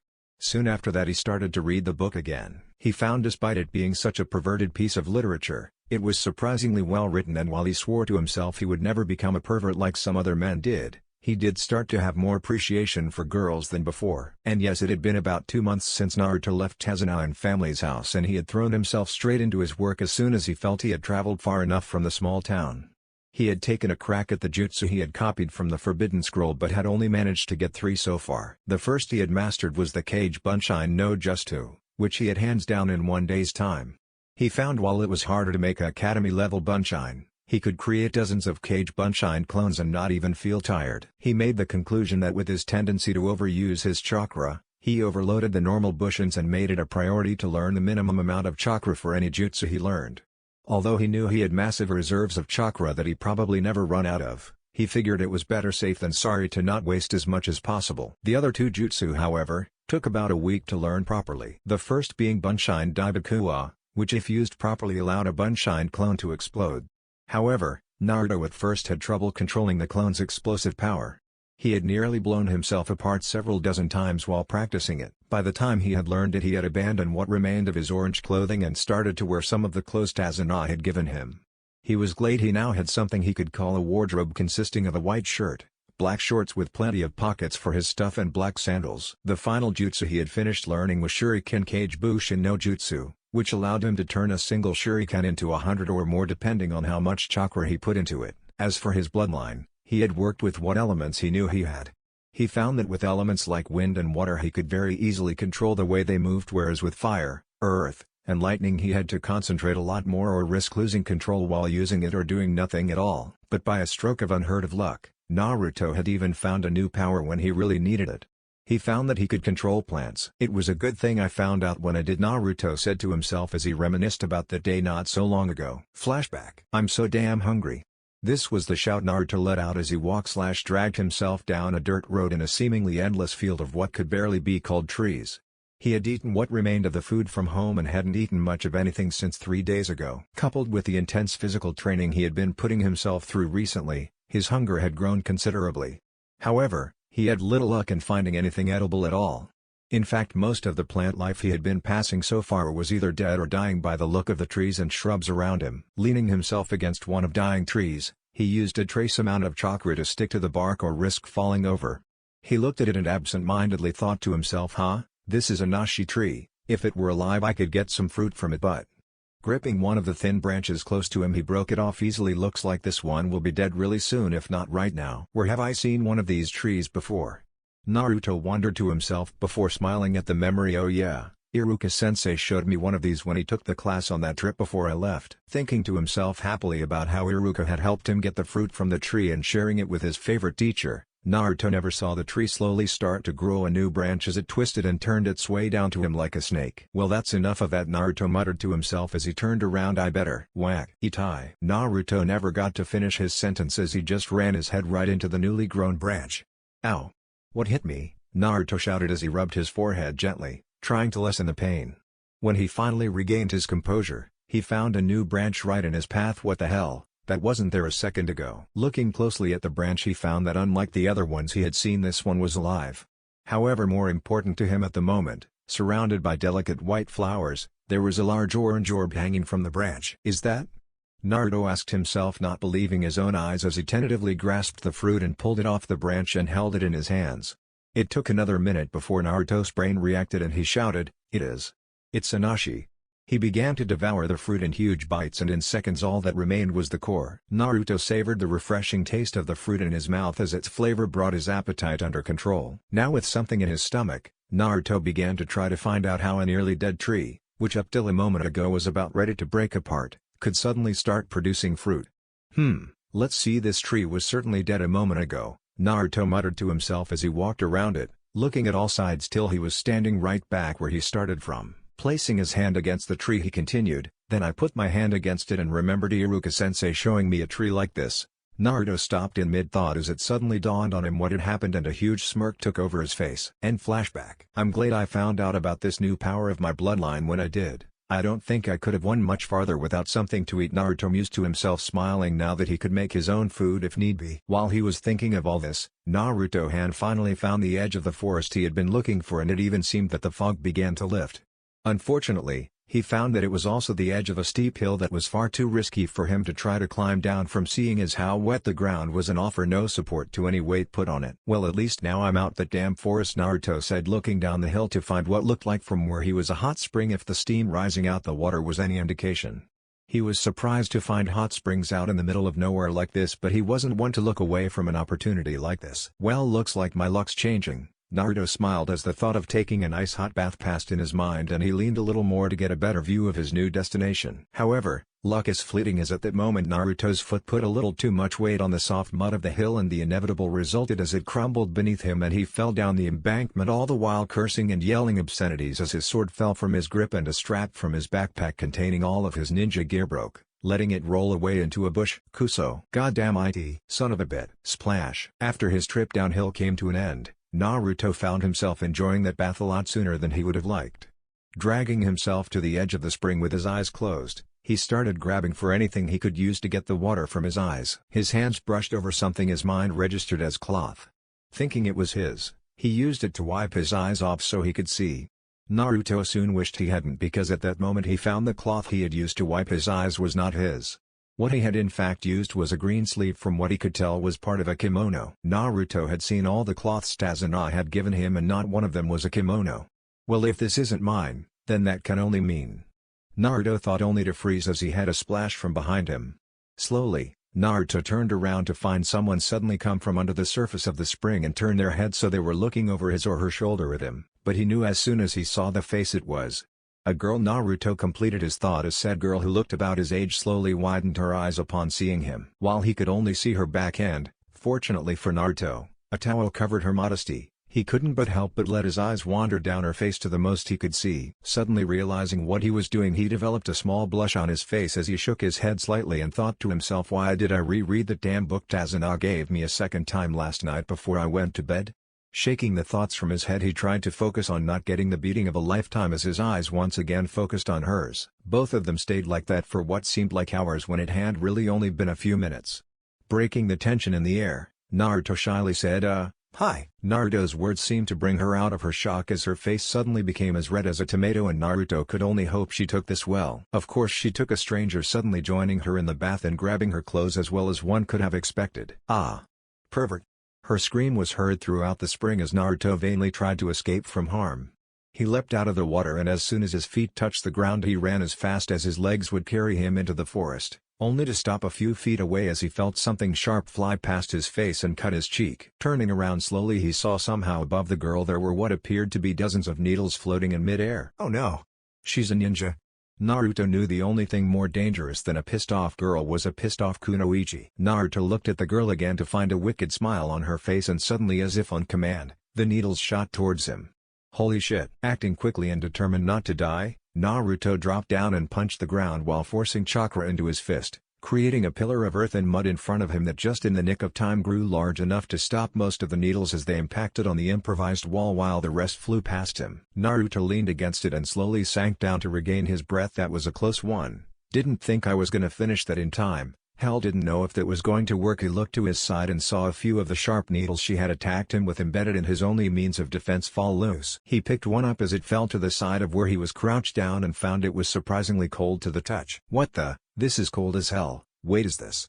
Naruto took it between two fingers and snapped it like a twig. This is made of ice. Naruto smirked. Clever. She somehow turns the water and moisture in the air to ice and can use them like weapons. That's how she attacked me so fast. But making a cross-shaped hand seal that could be the flaw if she need water to make the needles. All I got to do is make it away from the spring. There's not much moisture in the air deeper in the forest. The girl watched the mound of mud intently. She knew that her last barrage of ice needles hadn't even touched their intended target thanks to him somehow making that mud rise up and protect him. But it was only a matter of time till he made his move, and that's when I'll get him. Nobody gets away with peeking at me if I have anything to say about it. Suddenly a cry of "Cage bunch, I know just who" came from behind the pillar as a cloud of smoke exploded out covering the mound, and copies of the boy suddenly began jumping out of the smoke in all directions. Acting quickly despite her surprise, the girl began showering the blondes with needles, causing many to puff out of existence, but it seemed to get her nowhere fast because as soon as one was destroyed another three took its place. Then she noticed out of the corner of her eye that three blondes were running into the woods. Throwing three needles at them, she saw as one jumped and avoided the needle intended for it, only to take the one aimed at the middle in the back and disappear into smoke. To any civilian it would have looked like chance that one clone would jump only to get hit by something else. However, to the trained kunoichi there was only one reason that happened. It sacrificed itself to save the original. She jumped over to where her cloths were, and as soon as she grabbed them, jumped into the trees after her targets. The last two Narutos were running as if the devil himself was right behind them. They had managed to get away from the crazy ice-throwing girl and entered into a small clearing, stopping momentarily to catch their breath from the long sprint they had to do in order to escape. Oh man. I thought I was going to die back there. One Naruto said between breaths as he leaned a hand against a tree. You know, this was entirely your fault. The other Naruto half yelled as it leaned its back against the same tree. What did you just say, you stupid clone? The first Naruto exclaimed, grabbing the other one by the shirt. You heard me, dumbass. The other Naruto said, grabbing the other shirt as well. If you didn't pull shit like that back there then we wouldn't get into situations like this. It was an accident and you know it, Naruto yelled back. The two glared at each other in anger until the second one looked to the side and suddenly pushed the other out of the way while yelling, look out. The clone was suddenly pelted by a half-dozen senbon and after falling to the ground puffed away into smoke. The one remaining Naruto looked up and on a tree branch saw the girl he had accidentally caught bathing fully dressed in the kimono and had senbon between each finger of her hand. Aw, crap. Naruto turned to run only to get pelted by the deadly needles in his arms and legs. Falling onto his side, he heard the girl land onto the ground and walk up to him. Turning his head to stare up at her, she asked him in a voice laced with anger and the promise of pain any last words. However, the girl was taken aback as the boy smiled and replied yeah, poof, and he did just that. Suddenly the boy exploded into smoke, leaving only the senbon to fall to the ground. The girl stared openly in shock, as the one she believed to be the original was actually another clone. It suddenly dawned on her that he had managed to get away from her and she would not be able to get her revenge. She began shouting in anger, as she realized all this, never noticing she was being watched from a bush a good distance away. Naruto watched the spectacle of the girl make a fool of herself with a smile as she cursed perverts and him in particular. I wonder if all girls are this crazy, Naruto thought to himself. His musing, however, was cut short as he heard from behind him a twig snap and then a sharp hit to the head knocked him out. Naruto slowly began to regain his consciousness. As he did this, the pain in his head returned and he remembered something had hit him before he had blacked out. He began to try to move only to feel he had been tied to something with rope. He also felt a dull pain in his shoulders and upon trying, found he could not move his arms side. Just my luck, Zabuza-sama. He's waking up. Naruto's eyes shot open at the sound of that voice, and when he looked up he saw the girl he had ran from sitting in front of him with a bag of senbons in front of her and an evil smile on her face. He looked behind her and saw that all his ninja gear was piled neatly a good distance out of his reach next to a small fire. He then saw from the corner of his eye someone get up. A tree blocked much of his view, but he could clearly see an arm reach out from the shadows and picked up with ease the largest sword Naruto had ever seen in his life. The light from the flames making the sharp edge of the chunk of metal that could barely be called a blade all the more intimidating as it was pulled free from the ground. And as the man stepped out of the shadows, Naruto became even more nervous. He was a very dangerous-looking person with bandages covering his face from his nose down. He had sharp eyes, that of a killer's, and with a sword like that Naruto knew this man must be a shinobi and probably a very strong one at that. Naruto looked at his situation from a strategic standpoint. Let's see, I'm tied to a tree. It looks like there are needles in my arms to cut off my chakra and my movement. There is a pissed-off kunoichi and very scary shinobi who are watching my every move, and I lost all my ninja gear, which is now in the hands of the crazy ninja holding me captive. Yep, I'm screwed. Zabuza-sama, what are we going to do with him? Whatever it is, I say we make it slow and painful. The girl said gleefully, pulling sharp seam buns from the bag and held a few in each hand ready at a moment's notice to use them. Ignoring her for the moment, the large man walked right up to Naruto and looked at him in the eyes for a minute before saying in a rough voice, "Haku, go find some more firewood for tonight." The girl turned in shock and was about to argue with him, but the look in his face told her there was no arguing this command. She sighed and shot one more angry glare at Naruto before she walked off into the woods, leaving Naruto all alone with the sword-carrying man. Once the girl was out of sight, the man looked at Naruto straight in the eyes once again before saying, "Okay now kid, drop that stupid mask of yours." Naruto looked at him like he was crazy before he asked, "What mask?" The man grunted and said, "Your face may make you look like a happy idiot, but when I looked into your eyes, for 1 second I saw something completely different, so drop it or else." He finished this statement by gripping his sword's handle harder than before and hefted it over Naruto to show his threat was true. Naruto sighed before he let his head drop slightly. Just enough so the man couldn't see his face. But when he raised it, it was completely different from the happy-go-lucky idiot he had portrayed himself to be. Those eyes. The man thought as he looked into Naruto's sharp, steeled eyes that seemed to take in every detail in front of him but at the same time seemed so full of sorrow and pain. His eyes are just like Haku's when I found her, so one as young as him knows the world isn't what it seems to be, that it can be cruel and uncaring for even a child like him. Putting these thoughts aside for the moment, he got right to the point with his question. "I'm only going to ask this once. Did you knowingly look at Haku or was it an accident?" Naruto shook his head wildly before saying/yelling, "I swear by the Hokage of the Leaf. It was an accident." The man began to laugh slightly as he shoved the sword into the ground and said, "So you're from the village hidden in the leaves, are you?" Naruto's mouth was wide open shock before he asked, "How the hell you know that?" The man reached behind him and pulled Naruto's stuff to his side. "You don't find an average person carrying this many ninja tools, and you just said yourself that by the Hokage of the Leaf, so from this I think you a ninja wanna be out to get stronger or something, seeing as how you don't have one of these," he said, pointing to his Hitai-8. Naruto's sweat dropped at his remarks. I can't believe he guessed everything from just that. Naruto began to mentally berate himself for such a stupid mistake. I really need to learn to keep my big mouth shut. Suddenly the man sat in front of Naruto and said, "You're lucky I decided to not to let you be turned into a pincushion runt." Haku seemed very keen on doing that. You know, it's not the smartest thing peeking on girls. Despite the sentence that had just been spoken, Naruto's brain had only registered one word out of all of them. Runt. "Who are you calling so short he wouldn't measure up to a grain of rice, you know, eyebrow freak with an overgrown butter knife?" Naruto yelled as he struggled against the rope, kicking his feet in the man's direction. "When I get free, I'll show you who is comparable with a flea." Zabuza's eye twitched at that. "I didn't say any of that." As Naruto continued to yell and scream obscenity, Zabuza grew more and more annoyed. "Shut up, brat, or you'll be even shorter to the ground." Naruto's anger grew at Zabuza's choice of remarks. "No second-rate ninja is going to tell me what to do," Naruto yelled, making the man even angrier at him. "Listen here, brat, my name is Zabuza Momochi, the demon of the mist." This made Naruto stop and look at him. "Hey, that's right, soon this little shinobi wannabe will be begging me to spare him," Zabuza thought smugly to himself. Naruto, however, got a look of confusion on his face. I don't think I've heard of you." This of course made Zabuza almost fall over. "How can you not have heard of me?" Zabuza of the Bloody Mist, master of the silent killing style of swordsmanship, who single-handedly killed a class of ninja graduates without any hesitation. One of the 7 swordsmen of the mist and an A-ranked missing nin for attempting to kill the Mizukage. "And you say you have never heard of me?" At Naruto's indication he had not. Zabuza let forth a stream of words that could have taught Tuya a thing or two. Naruto meanwhile watched in fascination as Zabuza looked like he had lost his mind. When he finally calmed down enough, Naruto asked, "So, you're trying to tell me you're a ninja who can use a sword? That's great. You could teach me how to use mine." Zabuza turned and stared at him with a blank expression. "And why would I do something like that, brat? I'm not interested in teaching little children tricks to show their friends. Zabuza's dismissing attitude ticked Naruto off to no end. Oh yeah? Then what about that girl who hangs out with you? Why would you take her with you and not me? Zabuza seemed to zone out at Naruto's words as he stood up and started to walk away. Zabuza sank down in front of the fire and stared at it intently, poking it with a stick. She's a special case, she unlike you is of use to me.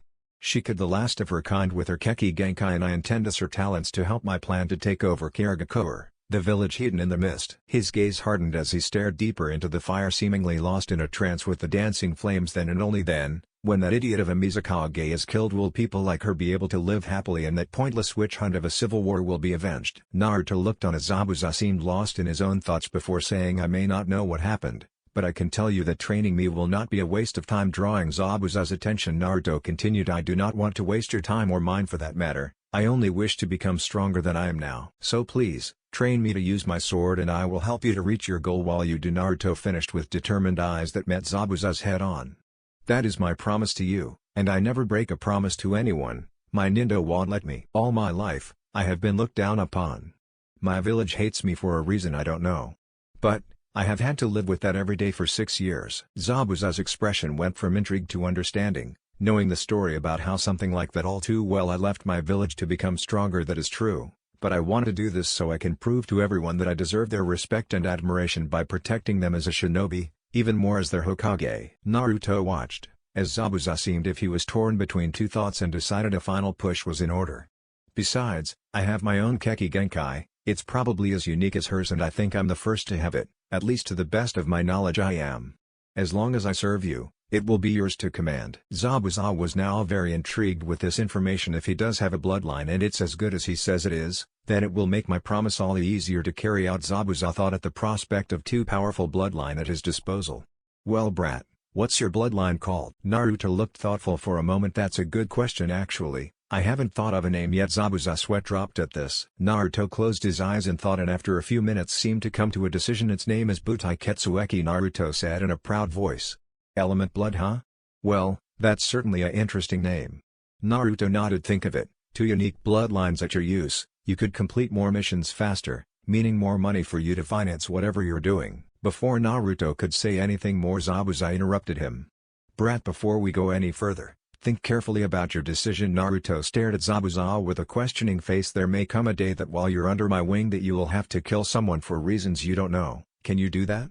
Zabuza asked, watching for Naruto's reaction. Naruto looked Zabuza straight in the face. When I decided to become a shinobi, I knew there would come a day that eventually I would have to take a life. I know full well what that means, but, Naruto said as his face became one of determination, I will decide who should die, and even then only if I have no choice. Zabuza seemed to think this over in his head a bit before saying, if I let you train under me then I won't take it easy because you're still young. You'll probably die the first week of training. Naruto gave a genuine smile at this. I said I wouldn't have it any other way, Zabuza-sensei. Glad we have an understanding then, Zabuza said as he took Naruto's sword and put it with his stuff. Hey! What the hell are you doing with my sword, Zabuza-sensei? Zabuza looked at him and replied, you are going to get no sword training until I think you are ready, and until then you're on a strict workout of weights, physical, and mental training. Naruto's sweat dropped as he watched Zabuza take his personal backpack and drop pound after pound of weights from the pack onto the ground. Naruto had been wearing the weights he had swiped from the academy, but they were nowhere near what Zabuza apparently had planned for him. Then a thought crossed Naruto's mind. Zabuza-sensei, how are we going to tell that crazy girl I'm going to be traveling with you? Zabuza seemed to smile under the bandages. Haku was slowly walking back to the camp, a bundle of wood under each arm. It had been a while since Zabuza had given her the task and she was sure that he had killed the boy while she was gone. Serves him right for peeking on me, she thought as she started to hear laughter in the clearing up ahead. She smiled knowing Zabuza had taken care of her problem. As Haku walked into the clearing she wore a bright smile on her face. Zabuza-sama, I'm back. Where do you want the wood? Zabuza looked over his shoulder and pointed next to him. Put it over here, Haku. You find enough? Hi. She smiled as she walked up next to him. I found a lot not far from. She cut her sentence short as soon as she was standing next to Zabuza. Thanks to her new position next to him, his back no longer obstructed her view past him, and what she saw shocked her. There was the boy who had caused her so much embarrassment, untied from the tree and sitting across the fire from Zabuza as if he was an old friend. Naruto stared at her with a smile and said, Haku-chan, can I help you with that wood? In response, her mouth went slack, her eyes went wide, and the wood she held in both arms fell unceremoniously to the ground. "Is that a no?" Naruto asked curiously as she found her ability to speak again as she pointed at him. "What the hell is that perverted bastard doing untied from the tree?" "Language," Haku Zabuza said lightly in mirth of the situation. "I decided to let young Naruto here train under me in swords as long as he can. I think he will make an excellent member of our little group, don't you?" Shaking her head wildly she cried/wailed, "No I don't." Naruto pretended to take a look of shock to his face. "Why not, Haku-chan? Is it something I said?" She was instantly in front of him, gripping the neck of his shirt tightly and yelled, "You know damn well the reason why." "And who said you could call me Haku-chan?" Naruto pointed over her shoulder and replied, "Zabuza-sensei did." Haku gave Zabuza a glare to which he just shrugged and said, "What? If we're going to be together a while we should all be close, right? Besides Haku, I think you might actually get to like him a lot more than you think. You're already fighting like a couple," Zabuza teased while smirking as they froze in place staring at him. Both Naruto's and Haku's lit up like a tomato at his last words.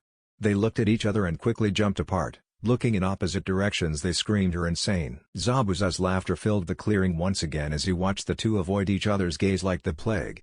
Seeing as the tension in the air needed to be broken, Zabuza decided to try to please everyone at the same time. "Tell you what, Haku, I'll let you be in charge of his dodging and avoidance training while he's with us. In fact, I'll let you handle taijutsu lessons too. Sound fair to you?" Haku looked at him thoughtfully for a minute before once again that sickeningly sweet smile came to her face, and Naruto, upon seeing it, knew whatever training was going to happen with her was going to be hell. Suddenly Zabuza's sword slammed down in front of Naruto, startling him as he saw how close he was to losing his legs. "Well brat, welcome to Kenjutsu 101, or as I like to call it, Zabuza's training from hell," Zabuza said, staring down at Naruto like the cat who had cornered the mouse.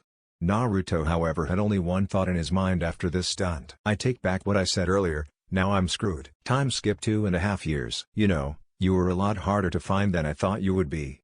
But then again, your men weren't exactly as forthcoming with information as I thought they would," Naruto said as he stepped into the shadowed entrance, a ruined and broken shrine, the only light filtering from the moon outside through the broken windows and various small holes in the broken roof of the spacious room. It was illuminated enough that Naruto was able to see his target sitting across the other side of the room, a huge man with a beard wearing shambled armor obviously gathered in pieces and thrown together that made him all the more intimidating. He had a crazed look in his eye as he held a long polished sheath in one hand and a cup of sake in the other. "What the hell?" I said for that pathetic village to gather its valuables for tomorrow's daily offering, and they sent some little runt after me. I don't know whether to laugh or be insulted." The man said with a grin as he threw the sake cup over his shoulder and stood up, nearly reaching the ceiling in proper height. I really don't care what you think at this point," Naruto said as he slid the door shut behind him and stepped out of the shadows. Naruto was now as tall as most 8-year-olds were. He had grown his hair out longer, to which a short ponytail that ended at his neck was tied. His wardrobe had changed dramatically, to which he now sported a black shirt and pants that were tucked into regular black shinobi sandals and fingerless gloves that ran up over his elbows. His kunai holder was tied to his leg just above the rim of his shoes. A wide cloak covered much of him, but one could clearly see his katana jutting from inside the cloak, so only the handle was visible. The one thing of all this, however, that was most noticeable was a white shinobi mask that was nearly identical to a certain copycat ninja's, except for the color, that now hid his mouth and nose from view. Naruto's hair and eyes seemed to glow in the moon's light, almost making him look like a demon, as his eyes were much brighter than usual. "Not like it matters much anyways, seeing as I have to fulfill my contract with the village you've been terrorizing for the last month and make sure you don't ever come back. Whatever feelings a 2-bit crime boss wannabe like you has about this is of no consequence to me." Naruto pulled the cloak slightly to the side and grasped the handle of his sword in his right hand, pulling it free of its black sheath, the moon's light dancing along its perfectly sharpened edge. "Normally I don't like killing. If I felt like it I would give my target a chance to walk away, seeing as how many are wanted dead for the stupidest reasons, but you're one of the few that I actually think the world can do without. Don't you agree, mass murderer Gokai Kiru?" The man grin widened as he heard his name. Well, so the little child knows who I am. And yet he willingly sought me out. Very brave and very foolish. Naruto just stared at him. "I'm interested to know how you found out who I really was, seeing as I haven't told anyone, even my men, my actual name." Naruto gave the man a bored look. "I found a lot about you from my sensei's contacts. Seems you made your first appearance in grass country, where you slaughtered a whole farming community in one night. You killed a lot of innocent people there, mostly women and children if his sources are right. Then your trail of corpses led you to a port city where you killed a boat owner so you could get to Wave. Eventually you formed this gang of bandits from local small-time criminals and the like. I just can't figure out why you'd go from murder to thievery. Care to tell me why before I help you pass on to hell? Naruto asked, watching as the man began to snicker insanely as he pulled a strange sword from the sheath in his hands. It barely even resembled an actual sword. The top was shaped like a cleaver, and what looked like teeth from a Daisuke saw covered the edge of the blade from the top of the blade all the way to the hilt.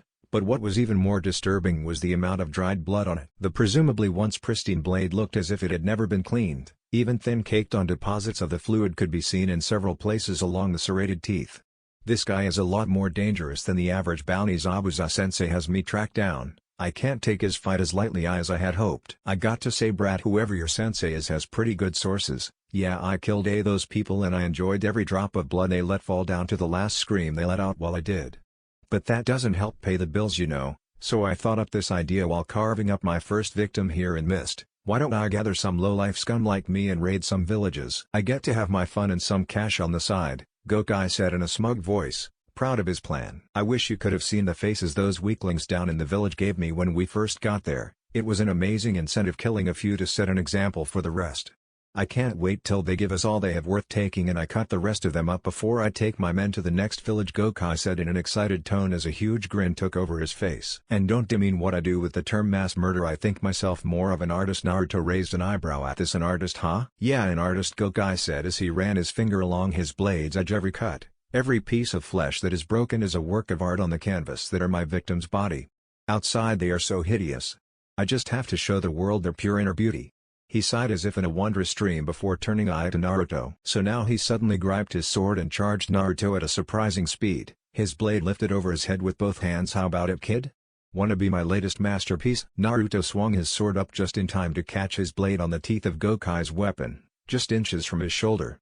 This guy is fast for being so big, strong too. It's taking all my strength just to keep my blade up. Naruto forced his blade against Gokai's blade, creating small sparks as he rolled to the side, pulling his sword with him. His sudden movement caused Gokai's weapon to crash to the wooden floor, creating a hole where Naruto had just been standing. Hey, so the little cockroach can fight back, huh?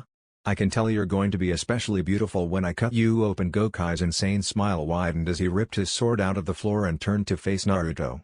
Come on, fight me, little cockroach. And let's see who has the better blade. Down on one knee while using the sword like a crutch, Naruto stared at Gokai as one of his eyes twitched. I'm getting really tired of all the short jokes. Naruto rose to his feet and let his sword hang loose in his hand so the tip touched the floor. He slowly walked toward Gokai. With each step he gained speed till he was in a straight run, dragging his sword behind him with one hand, cutting into the wooden floor, leaving a trail behind it. As Naruto got closer to Gokai, he swung his sword, catching Gokai by surprise as Naruto began to fight back harder than before.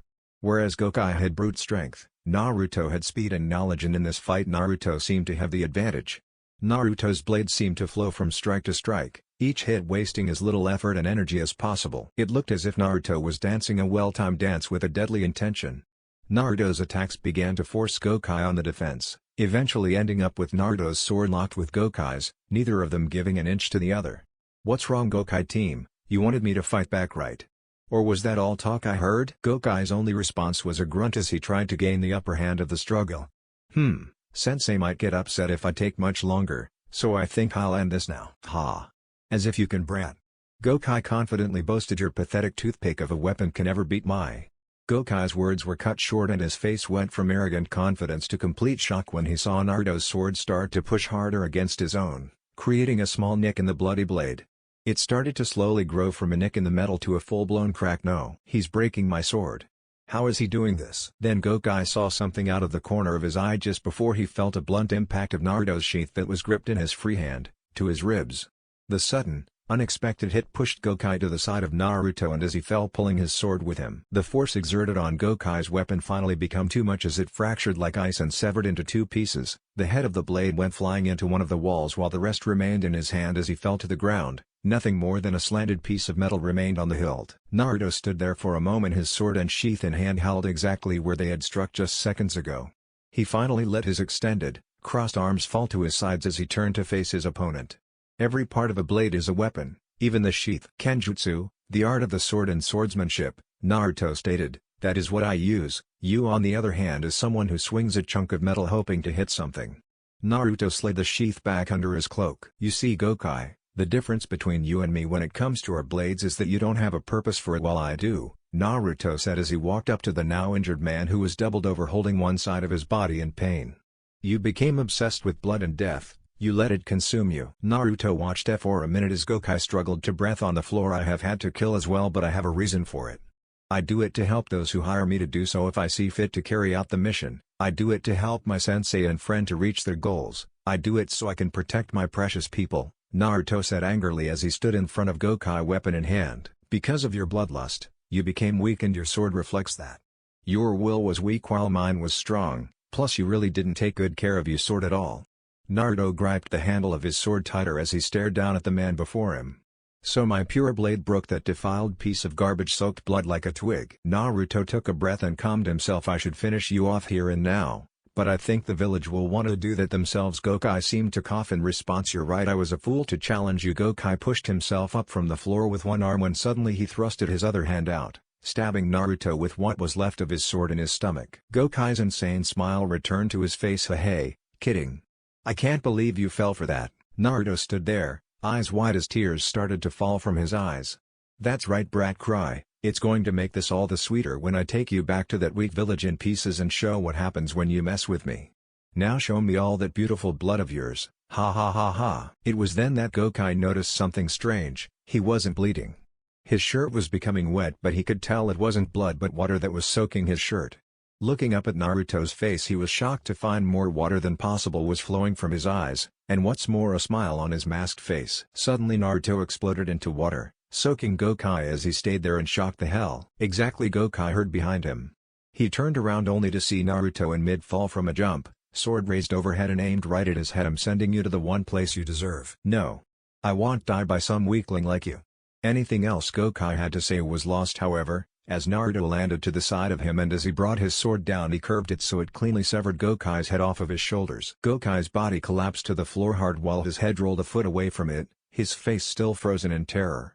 Oh, and by the way, I'm not weak, Naruto said to the now lifeless body. It's just if I use the techniques Zabuza-sensei and Haku-chan taught me from the start of our fight, then there wouldn't be anything left to show you were dead. Then how would I prove I completed the contract? Naruto resheathed his sword and began digging in his cloak looking for something, finally pulling out 3 pieces of paper. At least I got to use the Mizubushin technique Zabuza-sensei taught me. Naruto threw 2 in opposite directions so they stuck to the walls before he bent down and put the last one onto the corpse's back. Well, I guess I'll end this with a bang. Man, cleaning up the remains is so lame. Naruto tore the bottom of the paper off, which caused it to start to slowly burn.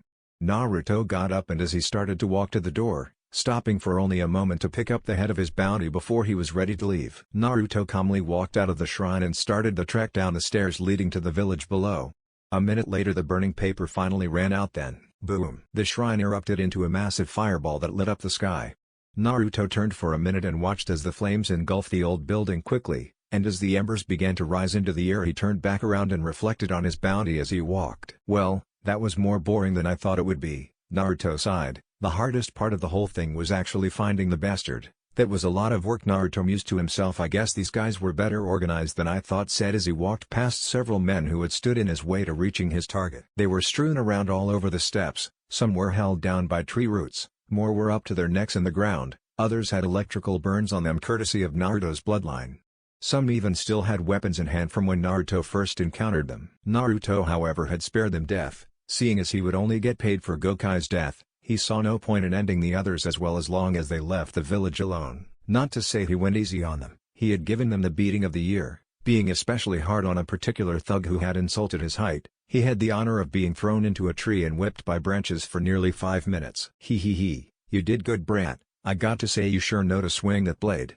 Oh, and how to bring the house down. Ha ha ha. Naruto sighed. What the hell do you want, Kyuubi? I'm not in the mood to trade insults right now. Naruto felt as the fox a dark grin in his mind. Since I'm stuck in your pathetic body there's not much else to do. Naruto shook his head lightly at Kyuubi's response. The fox was always doing this, trying to insult his container if only to rile him up. Naruto had never had a day's peace since he had first found out about the fox during a training exercise with Zabuza and Haku, not that he was surprised. In fact, finding out about having the fox in him wasn't as much a shock to Naruto as one would think. To him it just answered a lot of questions as to why his village treated him the way it did. No, the real shock came from what else Naruto found in his mind. Flashback. Zabuza-sensei, why are we doing meditation? I thought you said we were going to be doing an essential part of swordsmanship.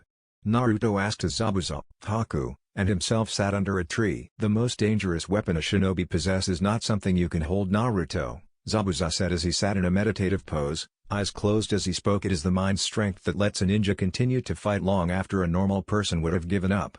If your mind's will is strong, your senses can never be fooled, you can overcome any obstacle, and your will can never be broken. Do you understand, Naruto? Ha, Zabuza-sensei, I understand, Naruto said as he closed his eyes and relaxed his body.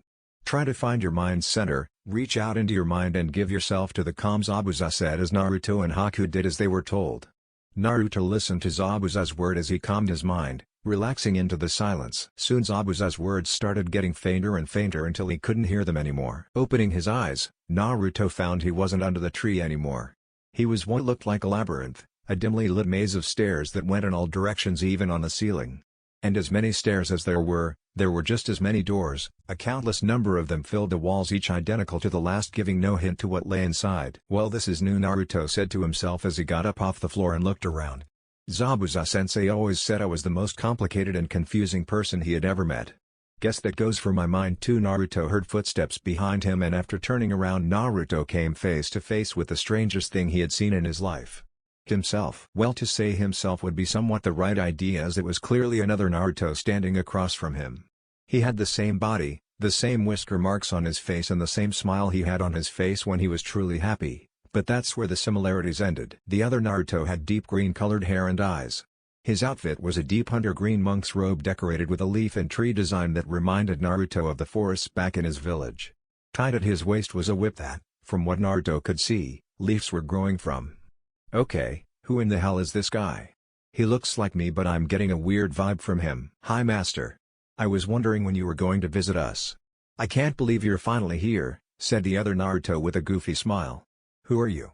Naruto demanded, getting in a loose fighting stance. Whoever you are, you're not me, and what the hell are you calling me Master for? The other Naruto just kept on smiling. You're right, Master, I'm not you. My name is Kusaki, and as to why I call you Master, what else am I going to call the one who commands my power? Naruto gave him a confused look, relaxing out of his stance. What? Power? What do you mean your power? Kusaki simply smiled and shook his head. Don't you remember, Master? You used it just the other day when you ran into those bandits. Naruto thought about this. It was true, he had run into some bandits on their way back to camp after earning some money as a temporary guard at a noble's house. Zabuza had felt it was a job he could complete himself, seeing as it was a 3-day assignment needing only one person to fill in. When the bandits had tried to take his money, Naruto had used his bloodline to tie them up in vines in the trees around him. That's when it hit Naruto. You're my bloodline. Or at least part of it, am I right? The other Naruto's smile widened. That's right, Master. My proper title is Kusaki of the plants. Then Kusaki seemed to think of something. Oh right. I need to introduce you to the others, Master. Please follow me. Kusaki turned on his heel and started walking the way he came, with Naruto close behind. Others? Naruto asked as he caught up with Kusaki, only to stop as he opened one of the many doors. Once inside, Naruto found it was the largest room he had ever seen. The room was not lit any better than the previous one, creating an eerie, ominous feeling. There was no ceiling visible, only an empty black void above, but Naruto's attention was focused elsewhere. In front of Naruto was a cage. The largest cage that Naruto had seen in his life, and the only thing holding it shut was a tiny slip of paper with some sort of seal on it. Master, Kusaki said, gaining Naruto's attention. The others are coming, he finished, pointing up. Naruto looked to where Kusaki was pointing to see 6 doors floating in the air. However, unlike all the other doors he had seen so far, each of these was distinct and different from the last. One was a red color and had flame designs etched onto the surface. When Naruto looked closer, he could see that at times fire would flare from the door. He looked to the one to the right and saw it had a wave design on the front. Water was dripping from under the dark blue-colored door and was gathering into a puddle on the floor below. The next one was brown-colored and had a carving of a mountain engraved onto it. It floated on a base of dirt that seemed to hold it up. Naruto's eyes shifted to the next one that had a lightning design on the front. The yellow door's handles seemed to constantly give off short bursts of electricity. The door right next to it was sky blue colored, and the design of a cloud could clearly be seen. A few clouds could be seen hovering round it. The last door was a bright green color. Various mosses and small flowers were growing on the door and nearly covered the tree design that was carved into the door. That must be Kusaki's, Naruto thought to himself, looking at the last door. Suddenly, all the other doors blew open and 5 figures fell to the floor. Each looked like Naruto and each was unique. Master, let me introduce to the rest of your powers, Kusaki said happily as he happily pointed to one of the many Narutos. This is Kaji of the Flames. Kusaki pointed to the figure that had fallen from the red door. He had orange eyes and hair and one seriously pissed off expression on his face. He wore crimson-red samurai armor. Tied to his side was a rather intimidating nagamaki. That is Mashimazu of the Waves. The figure that had fallen from the dark blue door had deep sea-colored hair and eyes. He was dressed in a fishnet shirt, swimming shorts and sandals. His face was one of cool collectedness as he held a trident in his hands. This one's name is Daichi of the Earth. Kusaki pointed at the dirt-brown hair-colored figure. He wore a hard look to his face. He held a huge war hammer across his back. He was dressed in dirty shirt and long pants that covered the hiker boots on his feet. Next is Riku of the Lightning. This one was by far the strangest yet. The color of his hair and eyes was that of a lighter shade of yellow than Naruto's. He seemed to always be twitching as he held a spear unsteadily in his arms. His apparel was a straight jacket that was untied and unbound, leaving the oversized sleeves to hang loose, and loose pants that seemed a few sizes too big. And last but not least there is Tei of the Air. The final form had sky blue hair and eyes with a serene smile on his face. He was dressed small open windbreaker and long jeans. The only thing he held was a folded-up paper fan. Well, I guess anything can be used as a weapon, Naruto thought as the introductions were finished. So master, what brings you here anyways? Tei asked, interested. Before Naruto could respond, Kaji interrupted. Yeah. The fucking hell, master, Kaji said in a sneering tone. You think you can just drop in without a fucking explanation? Tei shook his head. Kaji, I know it's not in your nature, but can you please keep yourself quiet so master can speak? Kaji glared at Tei with fury in his eyes. Listen, Cloud Boy, you keep talking to me like that and I'll gut you like a fucking fish. Tei just scratched his face and muttered, what a waste of energy. Tei jumped back just in time to avoid getting decapitated from Kaji's sword. Tei floated down from the jump and landed on one foot on top of one of Mashimazu's trident points. Goddamn it! Stop jumping around and fight me like a fucking man, Kaji yelled in frustration. Such language, Tei replied in false shock. Naruto watched as the two kept going at it, with Kaji chasing Tei all over the room only for Tei to taunt him at every missed attack. They always act like this? He asked the others. Unfortunately, yeah, Daichi said, sighing as he rubbed his head with one hand. It seems that Tei can always rub Kaji the wrong way. And then we're the ones that have to put up with it. Hey, I don't know, I think it's kind of funny, hey, Riku said in between bouts of crazed laughter. Once everyone had calmed down and Kaji had been restrained from chasing Tei anymore, Naruto had finally got to tell them how he had found himself in his mind. And that all there is to it. Naruto finished. He took a look around to see they each had held the same expression since he got there. Say?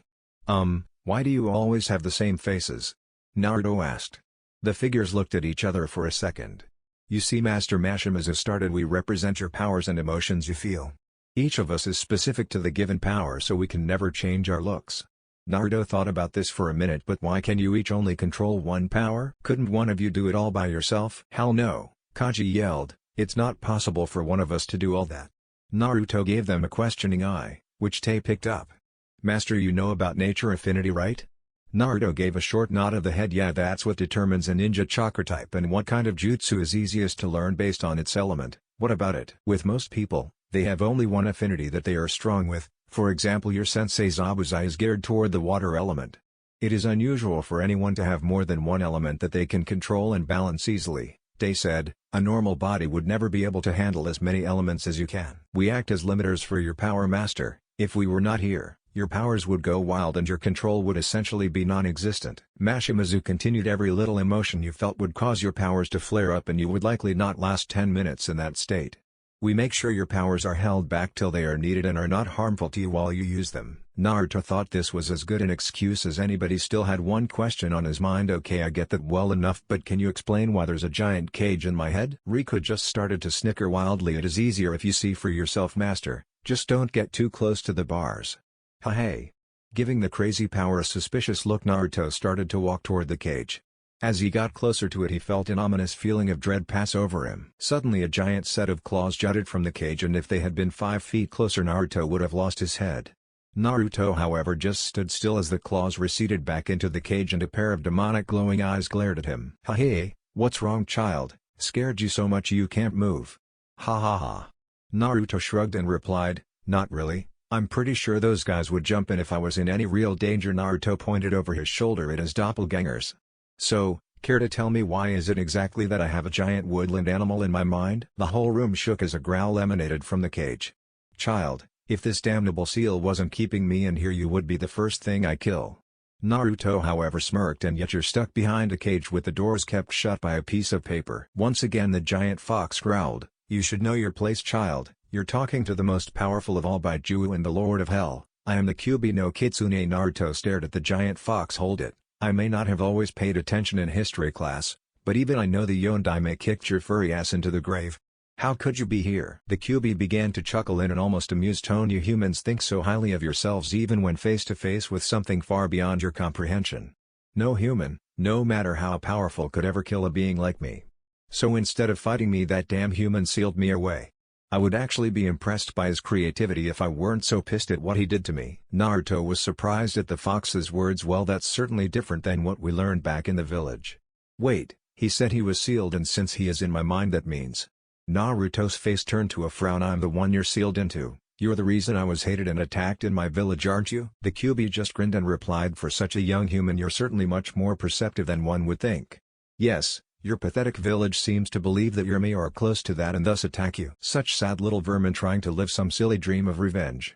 The fox stopped talking when he heard Naruto start to snicker, then it turned into a full-blown laugh. "What is it, child? Can't handle the shock that your precious village has been keeping this from you?" Naruto shook his head as he calmed himself and said, "No, I just think it's funny that they could mistake me for an oversized throw rug like you." Once again the room shook, though this time it was caused by Kyuubi striking the cage with its 9 tails and roaring, making it feel like an earthquake compared to the last one. "I swear, you little whelp, when I get out of this fucking cage and get my powers back, you're going to see why they called me a demon." "Hold it, your power? You mean my bloodline is your power?" Naruto said in a surprised tone. "How can I use your powers if they belong to you?" Kyuubi seemed particularly pissed as he explained, "The seal separated my powers from me, and they require a physical form to sustain them. For whatever reason they seem to have chosen you to command them." Kyuubi explained, then taking on a tone of contemplation, "And being in you has even given them something close to physical bodies themselves." Then Kyuubi turned its attention back to Naruto. "I will admit this, child, it's impressive you show no fear, but you're still as weak as a flea in terms of power." The Kyuubi's grin widened as Naruto's eye twitched at being compared to a flea. "In fact, I bet you wouldn't last a second against the weakest of my kind." Naruto had been ignoring the fox, however, as a thought passed through his head. "I remember hearing that the fox had more power than anything the village had seen before, and that its chakra was so strong it destroyed parts of the forest with it alone.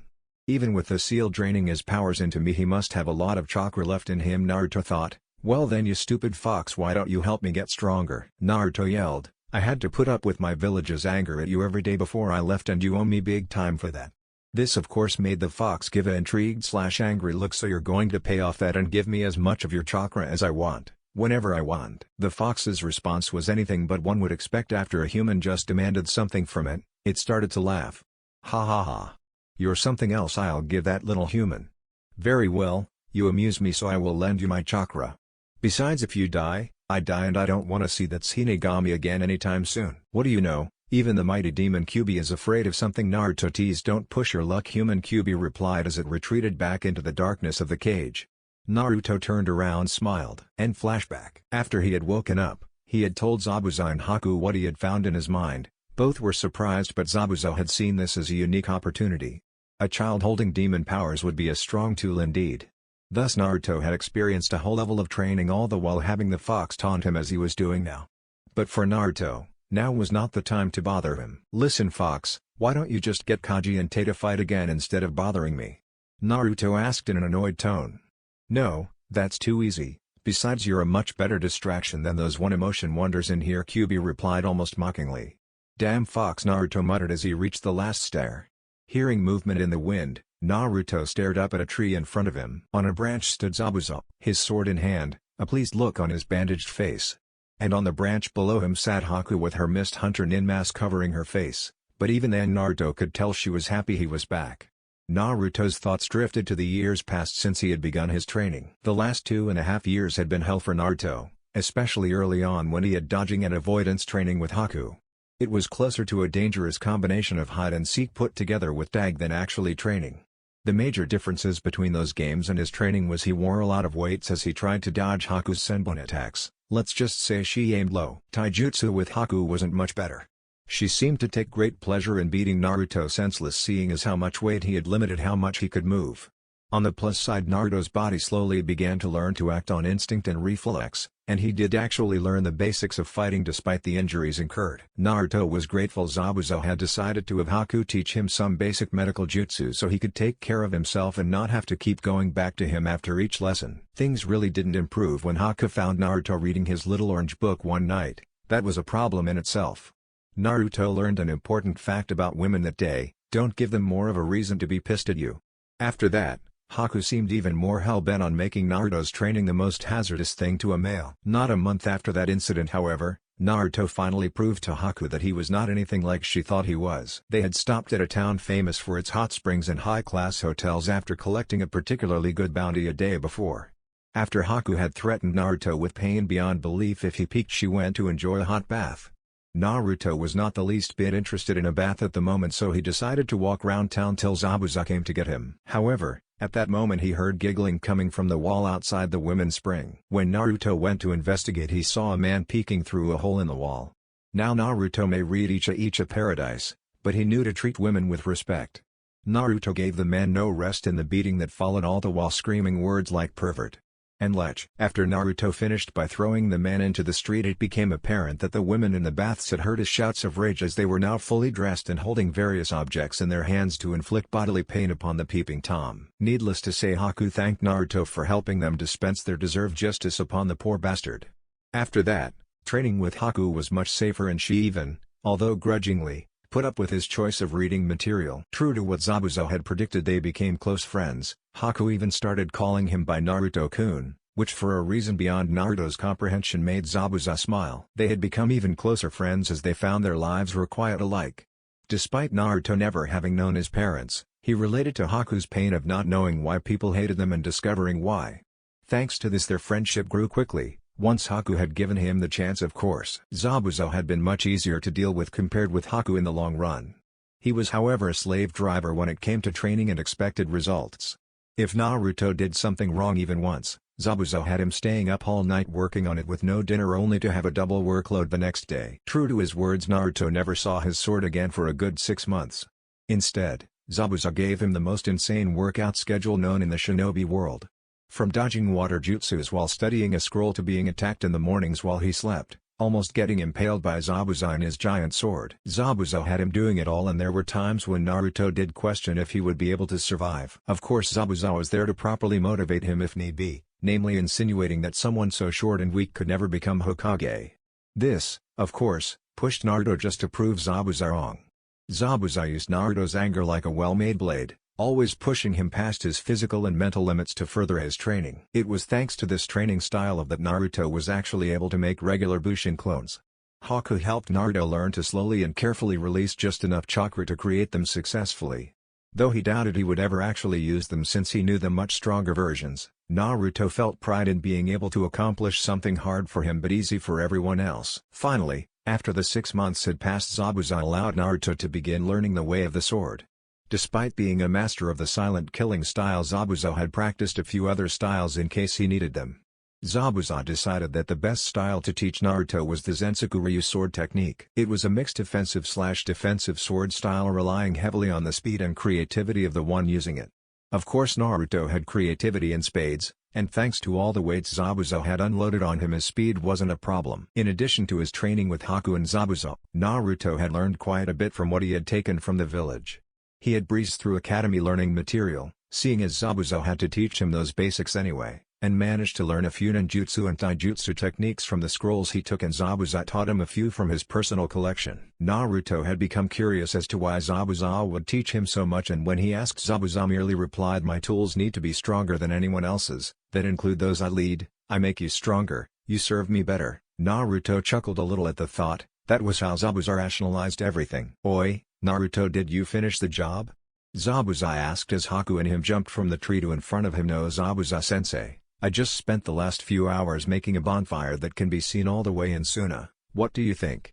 Naruto half deadpanned, half retorted as he tossed the head in his hand to Zabuza, who caught it in midair. Zabuza ignored the remark and stared at the head in his hand for a minute. "Very good, Naruto. Clean cut through the neck. Good work as usual."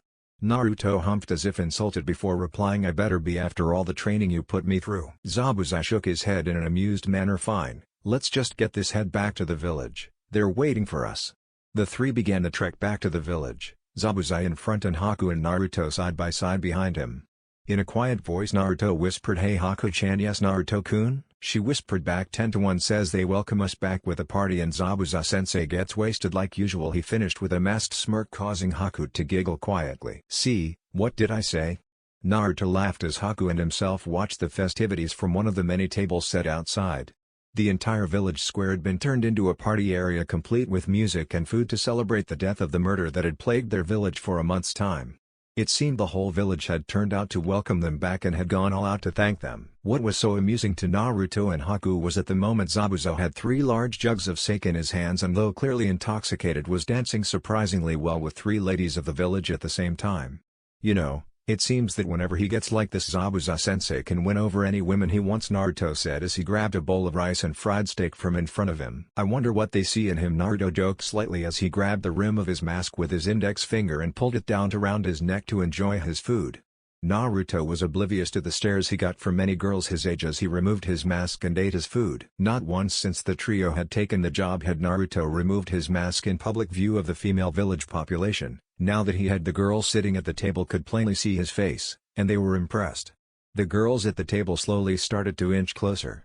But one look from Haku sent them right back to their seats. As she scooted closer to Naruto she gave a glare that would have frozen hell over in seconds to any other girl that came close. Haku-chan, what's wrong?" Naruto asked as she was now practically rubbing shoulders with him.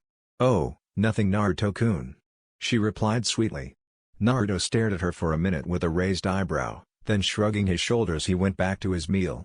"I wonder why Haku-chan is acting so strange." Whatever it is doesn't concern me," Naruto thought as he chewed the food in his mouth. Naruto turned his attention back to Zabuza who had apparently passed out at one of the tables nearby, a sake jug held tightly in his hands. Sighing to himself Naruto finished his food and set the empty cup down. "Haku-chan, looks like Zabuza-sensei finally had enough to drink. Let's get him in bed, then we can finish enjoying the party." Haku nodded in agreement and got up to help Naruto carry Zabuza into a nearby hotel they were staying at for the night. Lifting him up, it took both of them on opposite sides to carry the heavily intoxicated man. "Kemi, Zabuza-sensei seems to gain like 20 pounds when he drinks this much, Haku-chan?" "Now Naruto-kun, you know it's not nice to make fun of Zabuza-sama when he's like this," Haku replied as they dragged Zabuza from the party into his room. "That doesn't make it any less true," Naruto countered as they tossed him onto his bed. "There now he can sleep off those last few drinks. Meanwhile I want another bowl of rice," Naruto said as Haku pulled the covers of the bed over Zabuza, the jug still grasped firmly in his hand. Quietly they slipped out of the room and returned to the festival, enjoying it long into the night. "Kami, my head feels like I just went 10 rounds with Kisame without my sword." "What happened?" Zabuza said as he woke up. "You drank enough alcohol to put a whale under, Zabuza-sensei. And it's about damn time you woke up too, it's almost past noon." Zabuza turned his head and saw Naruto sitting on the edge of the window smiling, his mask round his neck and a half-eaten apple in his hands. "You were taking so long to get up. Haku-chan decided to go stock up on medicine at the market while I played wake-up call for you." Naruto grinned taking a bite out of the apple. Zabuza moaned in pain. "Naruto, it's too early to tease me about this." Naruto raised an eyebrow, got up and started walking to the door. "What part of almost noon don't you understand?" Naruto said, opening the door. "Now get up, we got to leave before that woman who came in here when we left and spent the night with you comes back with the news you're Aoto-san." Zabuza bolted upright, wide-eyed. "What?" Naruto poked his head in from outside the room and laughed. "I'm joking, sensei." Naruto shut the door just in time to avoid getting hit by a vase that had previously been sitting on a table by Zabuza's bed. "Damn brat will be the death of me," Zabuza muttered to himself as he heard Naruto's laughter disappear in the hallway. Pulling himself from the bed, Zabuza slowly walked over to the window Naruto had just seconds ago had been sitting on. He stared out to the village below as the bright sun lit up the blue sky above.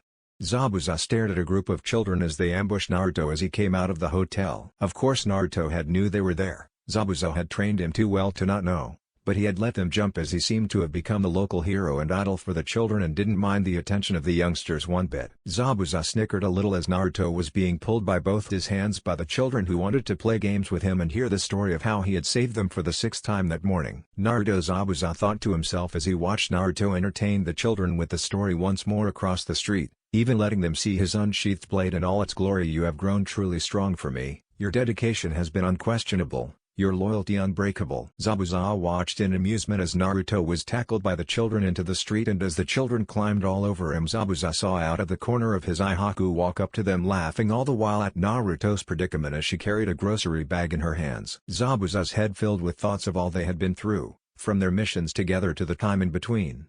He thought of how Naruto had caught his first bounty alone and dragged the target all the way to the client by the hair because he had commented on his height, to how Haku had grown closer to him as time went on. Zabuza shook his head at this. Despite how much he had trained Haku to be a killer and a tool, she was still a girl at heart and obviously cared for Naruto more than just a comrade or friend. Not that she would admit it or Naruto knew. You are so dedicated in everything you do. I'm amazed I found such a good tool. No, I am amazed I found such a good student. Zabuza corrected himself with a smile.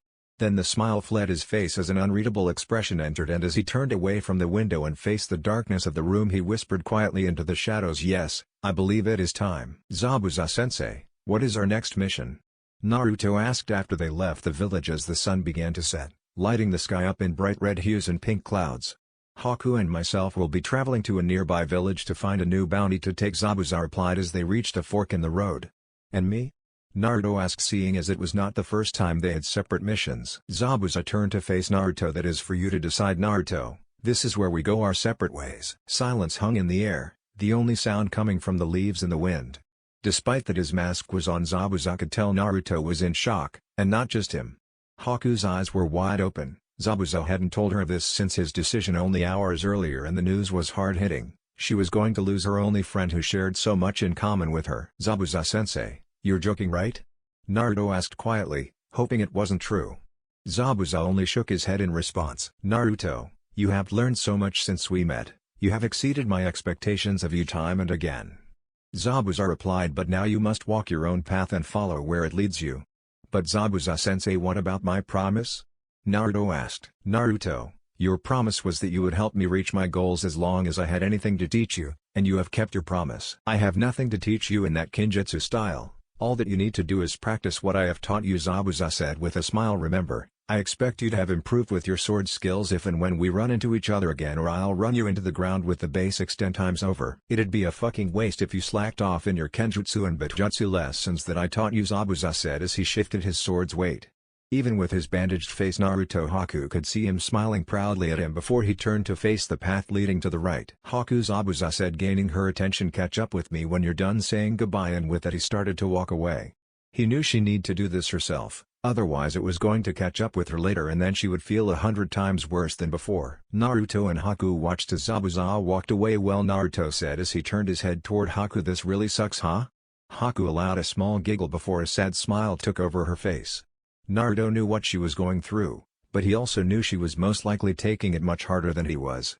He tried to think of something that would cheer her up even a little, and then he got an idea. "Hey Haku-chan, you know what the Hokage of my village once told me about friends?" Naruto asked. "No, what did he say, Naruto-kun?" Haku asked half-heartedly, still depressed from the news.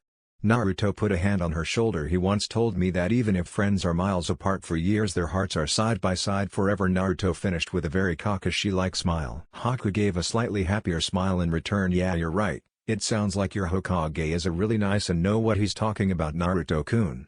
Naruto laughed a little. "Well, he's like a grandfather to me and he's had a lot of experience in these things." "Naruto-kun, you're my only friend besides Zabuza-sama. It's not that you're leaving that I'm upset about. I knew that would happen eventually. It's that it's happening so suddenly that is getting to me," Haku said as she kicked a rock. "Just remember, Haku-chan, I'm your friend and nothing is going to change that," Naruto replied, making Haku giggle a little more as she pulled something out of one of her ninja packs. "That's just like you, Naruto-kun, always thinking positive. Here, this is for you," Haku said as she handed him a very familiar-looking orange book. Taking a closer look at it, Naruto found it to be the second book in the series known as Icha Icha Paradise. Naruto raised an eyebrow and chuckled a little. "Why, Haku-chan, I never knew. Calling me a pervert when you had this all along." Naruto suddenly had a close experience with the ground thanks to a now red-faced Haku hitting him in the head. "Baka," Haku shouted, "it's not mine. Zabuza-sama and I bought it for your birthday." Pulling his face from the ground, Naruto asked, "My birthday?" Naruto thought to himself before laughing as he pulled himself up from the ground. "Oh yeah, I forgot my birthday is today. I've been so caught up in training that it slipped my mind." Haku shook her head with a smile. "It was supposed to be your birthday gift, But now I guess it's your going away gift instead. Yeah, I guess it is, Naruto replied as he stared at the book's cover. Just remember one thing, Naruto-kun, Haku said as she turned around and faced the road. What's that, Haku-chan? Naruto asked, turning her head over her shoulder with a smile. If you forget about us, I'll make sure you regret it. With that said, Haku ran off down the road after Zabuza. Naruto watched as Haku caught up to Zabuza and stayed in place until they disappeared into a forest in the horizon. Well, Naruto said to himself, opening his new book, Happy Birthday to Me, and with it he started walking the opposing path toward whatever adventures waited his arrival. That's the end, guys. If you enjoyed, then make sure to leave a comment. This is Chaos Shinobi signing off.